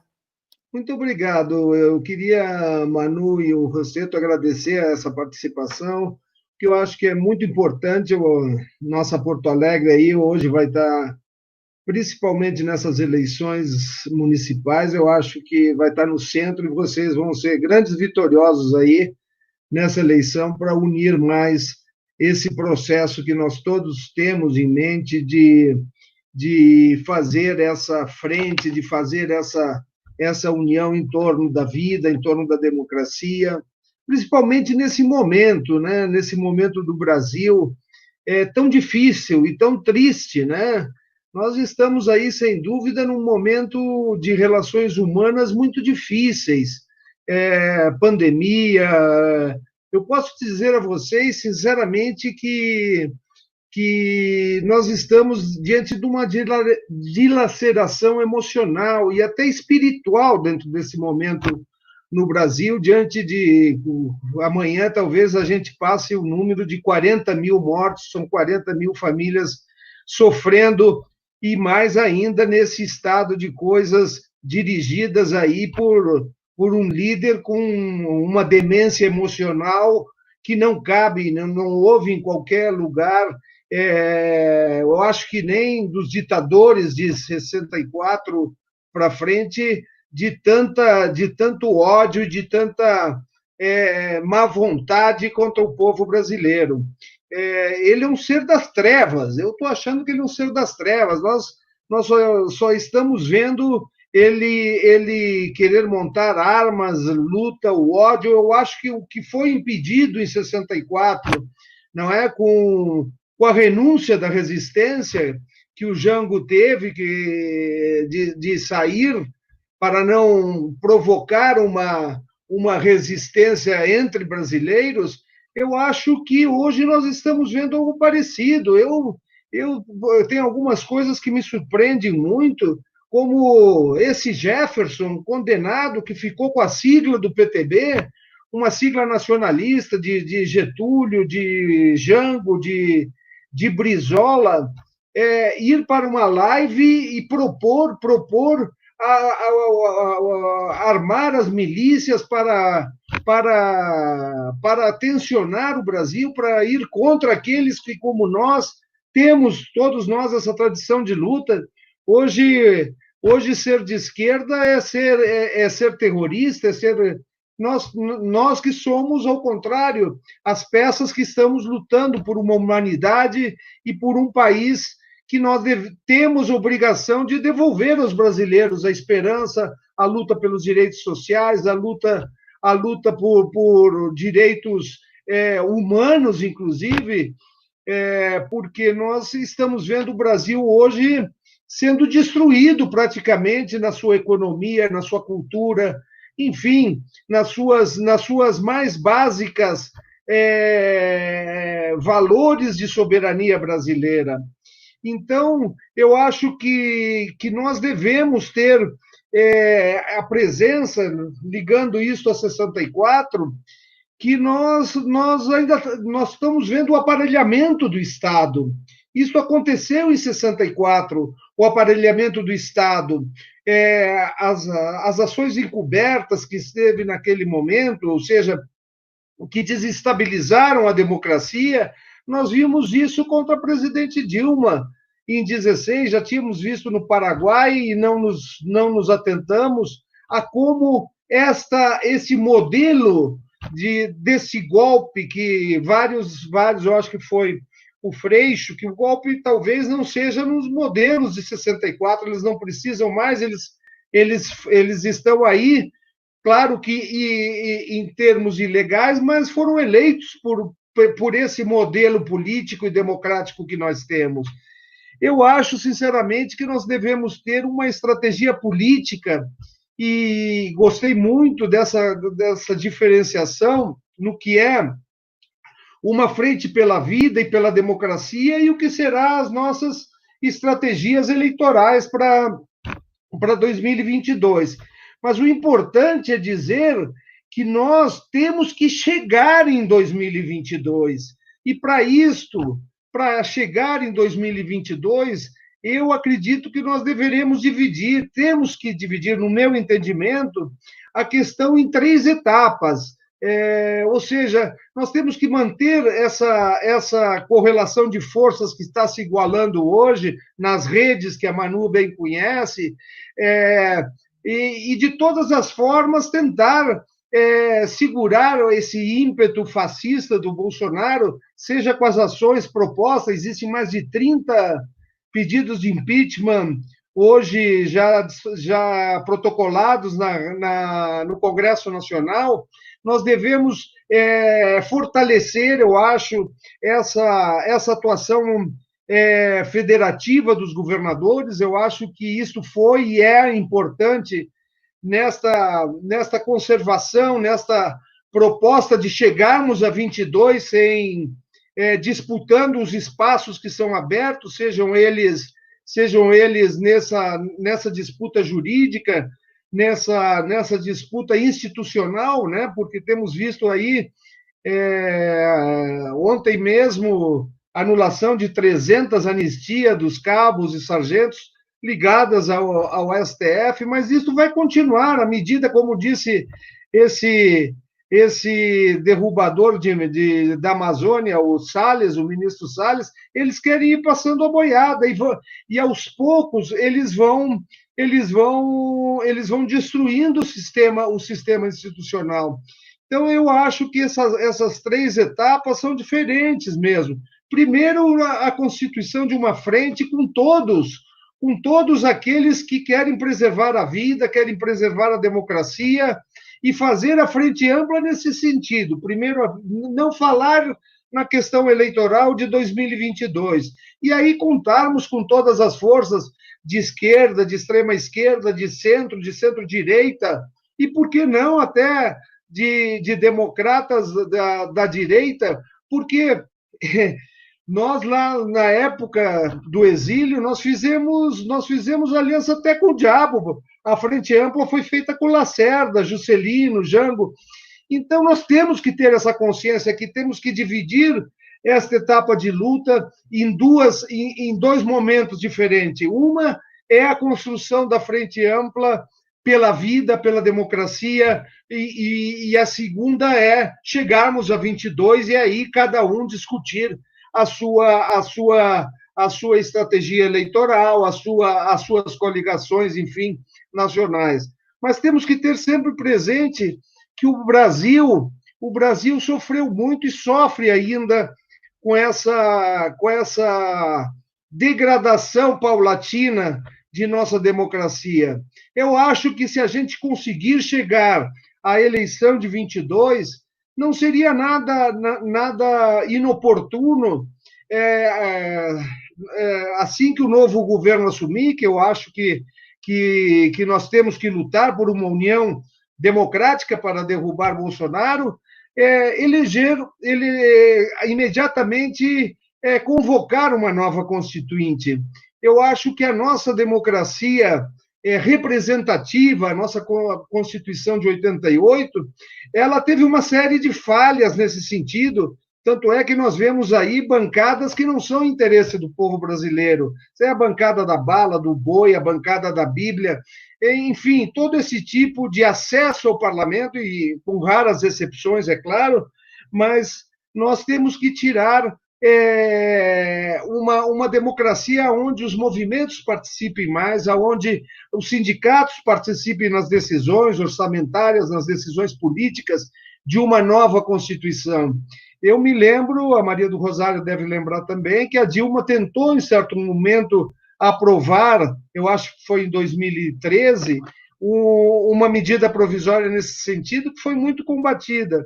Então, nós temos que ter uma união nesse sentido, e depois, evidente, nós temos que, chegado a 2022, se a gente conquistar, não é? É lógico que pode haver qualquer interferência daqui lá, mas eu acho que, se mantidas essas correlações, nós podemos chegar com essa frente pela vida, pela democracia, combatendo juridicamente Bolsonaro, fazendo as ações necessárias no Supremo, as ações de inconstitucionalidade, e uma vez chegado a 2022, termos a consciência de que temos que criar um projeto de nação novo para o Brasil, um projeto de nação inclusivo, de desenvolvimento nacional, um projeto que não permita mais, por exemplo, que 2019 nós pagamos 1 trilhão e 38 bilhões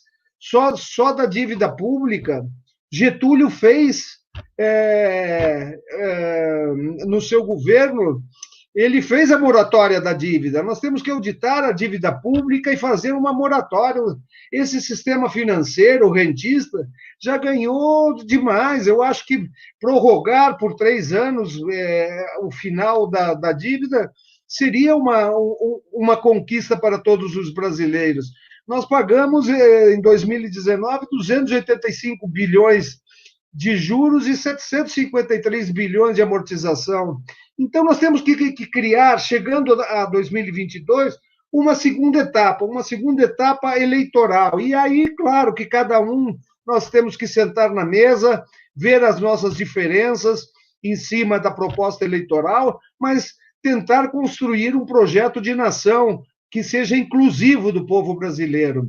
Nós temos essa dificuldade que todo mundo dizia, a esquerda só se une na prisão. Não é verdade. Eu acho que nós temos condições, com muita cautela, com muito diálogo. Parabenizo o título dessa nossa reunião, porque é o diálogo que nos leva a conquistar os espaços. Eu acho que nós temos essa dívida com o povo brasileiro.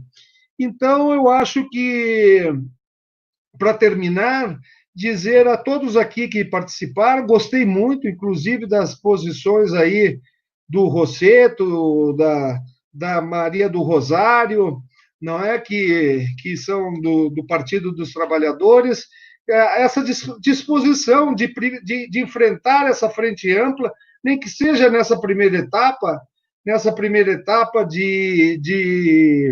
de construir essa frente pela vida e pela democracia, para depois nós conversarmos a segunda etapa, que seria uma etapa eleitoral. Gostaria, a Maria do Rosário, o Rosseto, a vocês que digam ao presidente Lula que ele é importante nessa etapa. Ele é uma figura importante, nós temos que ter esses desprendimentos de liderança que ele é, de estadista que ele é, para que nós consigamos chegar a 2022 lutando pela vida, lutando pela democracia, e lá na frente propondo um Brasil inclusivo, um Brasil que lute pelas injustiças sociais, que defenda o povo brasileiro, defenda os trabalhadores e, principalmente, que construa a sua soberania na cultura, na saúde pública, que nós vimos agora que se nós não tivéssemos o SUS, nós estaríamos, não é? E nesta luta nós estamos mostrando que a melhor solução é um projeto desenvolvimentista nacional, porque está mostrando à nação brasileira que esse projeto ultraliberal de rentismo está falido. Então, em nome do Brasil, queria agradecer, em nome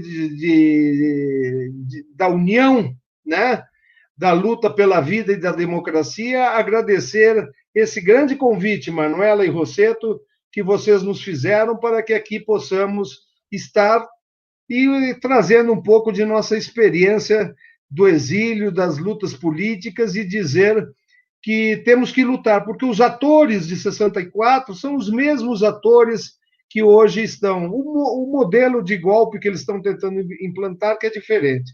Meu grande abraço a todos vocês e, sem dúvida, venceremos. Olha, João, eu e o Miguel Rosseto, a gente quer te convidar, como tu vive em Brasília, e em Brasília, Rosseto, não tem eleição, a gente quer te dizer que, por enquanto, virtualmente, mas quando essa coisa toda voltar para o presencial, que tu venha para cá nos ajudar a coordenar a campanha, né?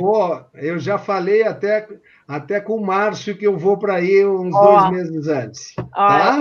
A gente tem essa expectativa. Jerusa, querida, eu falei que queria te deixar... João Vicente. Obrigada, João Vicente. Eu falei que queria te deixar para o fim, porque as últimas semanas foram muito marcadas pela conjugação da luta pela democracia antifascista com a questão racial. Né? Eu sempre lembro da Marta Tiburi, quando uma vez eu perguntei para ela como que tu enxerga esse feminismo liberal. Ela disse, olha, para mim, feminismo que não olha para todas as mulheres não é feminismo. Né? E aí, essa semana, vendo essa questão antifascista, antirracista, existe como lutar em defesa da democracia, se nós não nos engajarmos na luta antirracista, né? E hoje o professor Silvio Almeida me deu um documento para ler que dizia não haverá democracia enquanto existir racismo, né? Então, eu queria te ouvir, né? Eu fiquei muito emocionada, te mandei a tua foto, né, do domingo. Eu e o Miguel, nós somos da turma que achamos que a nossa divisão não está entre aqueles que vão para a rua, né, denunciar o governo Bolsonaro e as ameaças da democracia e aqueles que ficam em casa e das suas janelas protestam, né, porque nós sabemos que é uma decisão difícil de tomar e que todas elas são responsabilidade do presidente, porque os jovens que foram às ruas em defesa da democracia ameaçada por ele, né, então... ir ou não ir não é a nossa diferença. A nossa diferença é lutar pela democracia ou não lutar pela democracia. Nós não podemos criar divisões artificiais entre nós num momento tão complexo da vida política do nosso país. Mas eu queria te ouvir, Jerusa, eu queria ouvir, tu é tão jovem, né? Como tu te sente, como tu percebe esse grande levante das mulheres e dos homens negros que são organizados desde sempre. Né? Não tem nada que irrite mais, né, João Vicente, quando a gente lê assim, esse surgiu agora, como surgiu agora? Eu há 20 anos conheço as mulheres e os homens negros organizados, né, lutando, mas existiu, né, um levante nos Estados Unidos e no Brasil também. A pauta ganha força, sobretudo com a morte do menino Miguel e com a execução dentro de casa do menino João Pedro. Então eu queria te ouvir, por isso eu te deixei para falar por último, porque acho que as pessoas todas têm curiosidade para ouvir uma jovem mulher negra que luta no Brasil de 2020. É uma alegria conversar contigo, viu? Então, gente, boa noite, Manu, boa noite, Miguel, João. Boa noite, Jerusa. Agradecer a oportunidade de poder falar para tantas pessoas que estão nos assistindo agora e que nos assistirão depois. Né? Como tu disse, eu sou uma jovem, mulher, negra, militante, sou tudo que o nosso governo não gosta, né? Então, poder estar num espaço onde as pessoas possam me escutar a minha opinião, isso é muito importante para mim e para as pessoas que são igual a mim. Acho que é importante a gente localizar, né, o nosso debate em relação a tudo isso que está acontecendo. Acho que, enfim, né, as falas anteriores conseguiram apresentar, né, um pouco dessa avaliação do nosso campo sobre esse momento trágico que nós estamos vivendo, mas é sempre importante a gente, todos os dias, lembrar que nós estamos vivendo a maior crise da nossa geração, né? Uma crise sanitária, uma crise política aqui no Brasil, uma crise, enfim, né, devastadora, que coloca muitas famílias em condição ainda mais vulnerável. E dentro dessa crise toda, né, a gente sabe quem são as pessoas que são mais atingidas negativamente por tudo isso, né? Então a gente sabe quem são as pessoas que estão perdendo a renda, que não estão conseguindo acessar o auxílio emergencial, famílias, né, que não estão conseguindo pagar o aluguel, não estão conseguindo pagar as suas contas, e essas famílias, em sua maioria, elas têm uma cor, né, e essa cor é negra. Né, são famílias de periferias que estão sendo drasticamente, né, atingidas por essa crise sanitária. E, em contrapartida, né, dessas consequências negativas que nós estamos vendo dessa crise, a gente tem um governo, né, que, num geral, né, o governo federal, que trata isso com uma irresponsabilidade gigantesca. Né? Então, o presidente Bolsonaro, né, o governo federal, na figura do presidente Bolsonaro, desde o início da pandemia, né, desrespeita as orientações da Organização Mundial da Saúde, né, nos últimos dias aí, né, querendo omitir, né, ver se a gente pode com algo disso, né, querendo omitir o número de mortos, né, enfim, né, querendo mais preocupado com a mídia, né, do que com a vida das pessoas. E como eu disse tudo isso, né, e a gente sabe que quem são, né, as famílias mais atingidas negativamente por causa dessa crise do coronavírus, e a gente tem um governo que é irresponsável. E como eu disse, essas famílias, em sua maioria, têm uma cor, né? E a cor dessas famílias, ela é negra, né? A gente vive no Brasil, que é um dos países mais desiguais do mundo, né? Onde a gente, infelizmente, ainda encontra famílias que vivem na linha da miséria, que não têm saneamento básico, que passam fome, e nesse momento difícil, trágico de pandemia, essa desigualdade, ela se aprofunda. Né? Então, é importante a gente registrar que aqui no Brasil as coisas são muito complexas, né? Porque aqui a gente tem, né, famílias que têm tudo, né, e famílias que não têm absolutamente nenhuma condição digna de se viver. E nesse momento fica mais difícil ainda. E a gente precisa combater dois vírus, que nem a gente fala, né? Que é o coronavírus e que é o Bolsonaro. E mesmo durante a pandemia, a violência racial, a violência policial, estatal, ela ainda continua acontecendo. Né? Ela não entrou em quarentena, como a gente disse. Então, a gente teve 3 casos, né, em especial, né, que levantou, né, teve um levante, né, de antirracista, que pessoas que a gente nunca ouviu falar publicamente sobre o racismo vieram a se pronunciar, né? Então, acho que isso é muito importante. O primeiro caso, né, do João Pedro, né, no Rio de Janeiro, um menino de 14 anos, né, que foi assassinado pela polícia dentro da sua casa, né? Ele estava na quarentena dele, no isolamento social dele, foi, né, de modo violento, perdeu a sua vida pela violência, né, estatal policial que existe hoje no Brasil e que tem esse destaque mais violento no Rio de Janeiro. O segundo caso, né, que foi do George, que foi nos Estados Unidos, né? Acho que, enfim, todo mundo acompanhou aquele vídeo, né, que é triste, que é dolorido de visualizar, que, né, um homem negro morto pelo policial branco, né, de maneira violenta. E o terceiro caso, que não foi, né, de violência policial, mas que retrata, né, a desigualdade racial, que é o caso do menino Miguel, né, que a sua mãe estava passeando com um cachorro, né, da empregada, e a mulher, né, sem nenhuma responsabilidade, deixou que o menino, né, entrasse naquele elevador e aquela tragédia acontecesse. Uma mãe negra que não teve também o seu direito, né, de permanecer no seu isolamento social para garantir sua renda.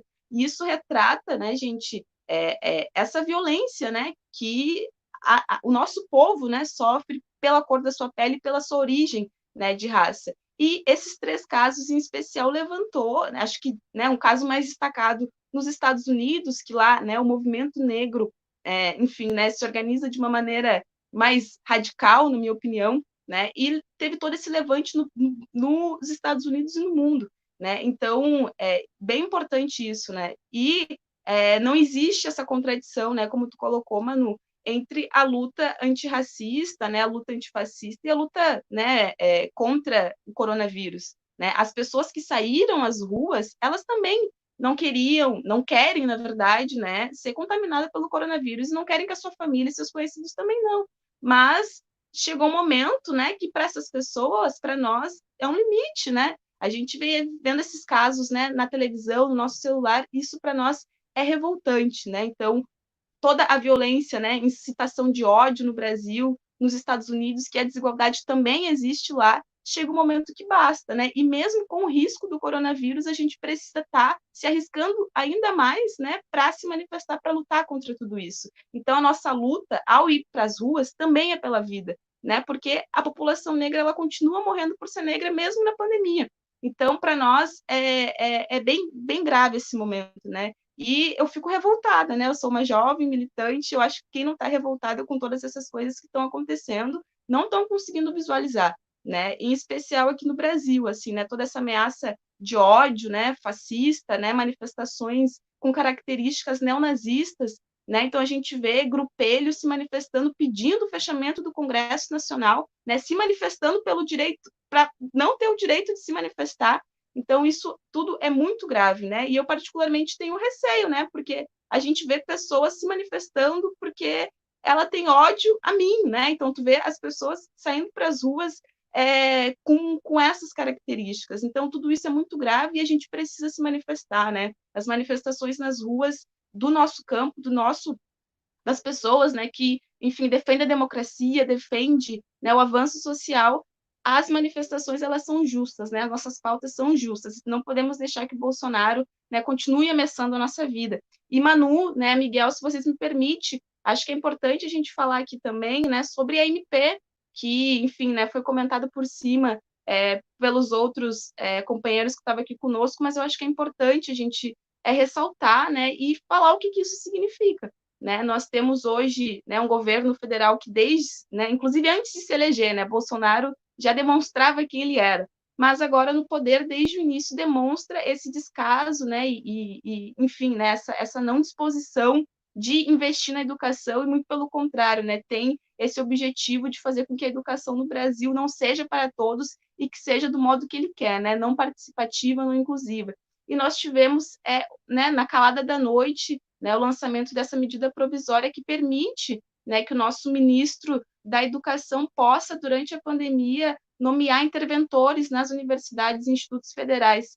Mais uma medida, né, que inclusive é algo que a gente já lutava, né, nos últimos meses, mas esse governo se aproveita, né, da tragédia que é essa pandemia para implementar mais uma medida antidemocrática e autoritária. Acho que vale lembrar que as nossas universidades e institutos federais, durante esse período de pandemia, de isolamento social, não pararam, né? A gente continua funcionando, então as universidades, inclusive, vêm dando mais respostas do que o nosso governo federal. Produção de álcool gel, máscara para a comunidade, né? A pesquisa que vem sendo encabeçada pela UFPEL, aqui a nossa Universidade Federal de Pelotas do Rio Grande do Sul, as nossas universidades estão trabalhando para combater a pandemia, e com o argumento raso, né, do nosso governo, querendo, né, dizer que durante esse momento nós não temos autonomia para eleger nossos representantes. Isso para nós é um absurdo, né? Inclusive a gente encampou numa campanha através da União Nacional dos Estudantes, através de entidades estudantis, enfim, professores,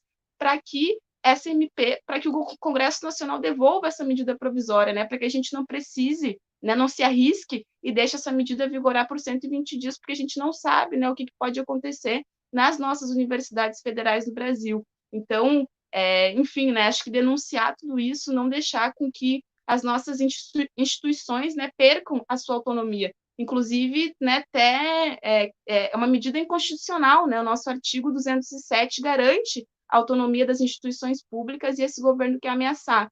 Então, acho que esse era o meu recado, né, quero agradecer também pelo convite, é bem importante para mim estar podendo conversar com vocês, conversar com quem está nos escutando, e a nossa luta continua e fora Bolsonaro. Deixa eu só fazer uma... Jerusa. Emanuel, só fazer uma coisa. Claro, Miguel. Eu acho que está para todo mundo aqui. A minha tela é a mesma tela para todos, não é isso? Na minha tela está o João Vicente e a Jerusa, do mesmo lado, que é um símbolo muito bonito, viu? Porque a tua fala é muito qualificada, a tua capacidade de combate, de análise, mas tu é o Jango. Eu estou enxergando o Jango de 64, é isso?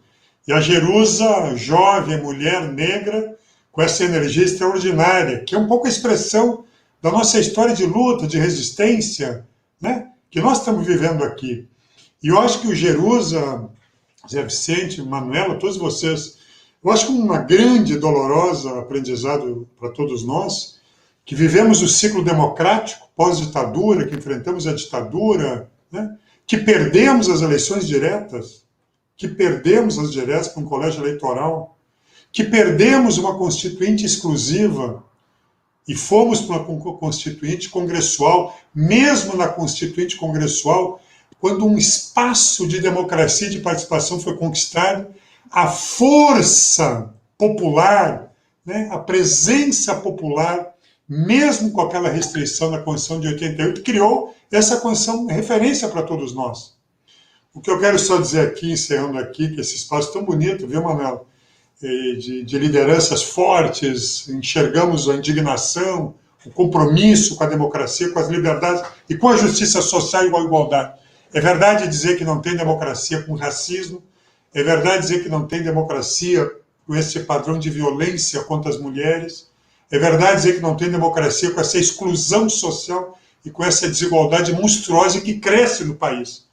Portanto, eu acho que a nossa turma, quando nós falamos em democracia, nós estamos falando em igualdade, em justiça, nós estamos falando em condenar essa desigualdade, essa violência, todo e qualquer tipo de violência. E esse é o grande debate que os processos eleitorais, os processos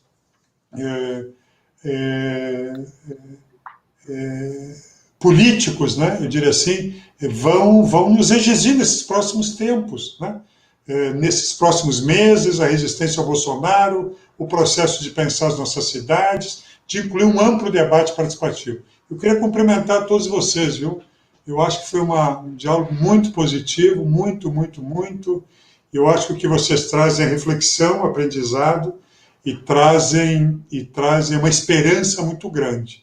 Eu acho que é isso mesmo. Sempre no ambiente de esperança, a gente foi capaz de crescer e crescimento. Parabéns, viu, Manu? Parabéns. Obrigada, a todos vocês. Miguel. Sabe que quando tu falava do João Vicente, eu ia dizer que como cada um deposita o seu olhar sobre o outro, né? Porque eu sempre te olho, João, e quando eu te vejo debatendo na luta em defesa da democracia, eu me lembro das imagens tua, menino, com teu pai e com a tua mãe, deixando o Brasil. Talvez porque tu tivesse uma idade muito parecida com a da minha filha, né? Quando tu saíste do Brasil, se eu não me equivoco, tu tinha 7 anos, é isso? É verdade, 7 anos, mas... 7, mas ainda... E ela vai fazer 5. Mas a luta é isso aí, eu queria agradecer mas também eu digo isso porque... Não, eu ia justamente registrar, né, que quando as histórias elas se encontram também desde outros olhares, né, Miguel? Porque quando a gente olha a Jerusa, a gente olha a história do João, né? E eu sempre tenho aquela imagem, até printei uma foto, mandei agora há pouco para alguém a imagem que eu tenho na minha cabeça. A primeira foto que eu vi tua na vida não foi tu adulto, né? Foi tu criança, como muitos. E resgatar essa nossa ideia, né, de que a nossa luta em defesa da democracia é a luta que defende que todos e todas tenham direito à vida, né, João? A vida livre, né, a vida digna, a frequentar a escola, as reformas de base sonhadas por Jango, né, e que essas escolas e que esses trabalhos sejam iguais para todos e todas, para as mulheres econômicas, para os negros e negras e para os indígenas, né, esse sonho, o nosso sonho de democracia é um sonho que o filho nunca mais se despeça do pai sem saber por que o pai não voltou, ou que uma mãe nunca mais desça e não veja o seu filho quando suba no elevador de volta ao 9º andar, né? É a luta em defesa do direito à vida livre, né? A vida feliz, a vida próspera, a vida com educação, com saúde, com trabalho. Então, eu também fiquei muito feliz, Miguel, fiquei feliz com esse nosso encontro, né? Ele é potente ouvir vozes, né? A gente escuta cada um num canto, cada um de um partido, histórias, trajetórias diferentes, mas é um sonho comum de Brasil, né? De um Brasil justo, desenvolvido e democrático, né? Sem dúvida, Manu, eu te agradeço muito, porque eu acho que essa luta de tantos anos, vamos repeti-la quantos anos sejam necessários para libertar o nosso povo. A gente passa, mas a luta fica permanente na memória de filhos, de netos, e sem dúvida alguma, para que eles continuem resistindo aí a termos um Brasil mais justo, mais livre, mais soberano. Muito obrigado, Manuela, muito obrigado, Rosseto. Obrigada, Jerusa. Obrigada, Rosseto. Abraço, João. Fiquem com Deus. Compartilhem nas redes de vocês a nossa live. Como a Jerusa disse, as pessoas nos assistem ao vivo e nos assistem também depois. E para aqueles que ainda estão aqui conosco, esse QR Code leva para a área de doação, a nossa campanha de solidariedade, que leva alimentos, livros e itens de higiene para as famílias mais vulneráveis aqui de Porto Alegre. Luta e conjuga a luta com solidariedade. Um beijo, boa noite, bom feriado. Boa noite. Cuidem-se, cuidem-se. Cuidem-se e cuidem dos outros.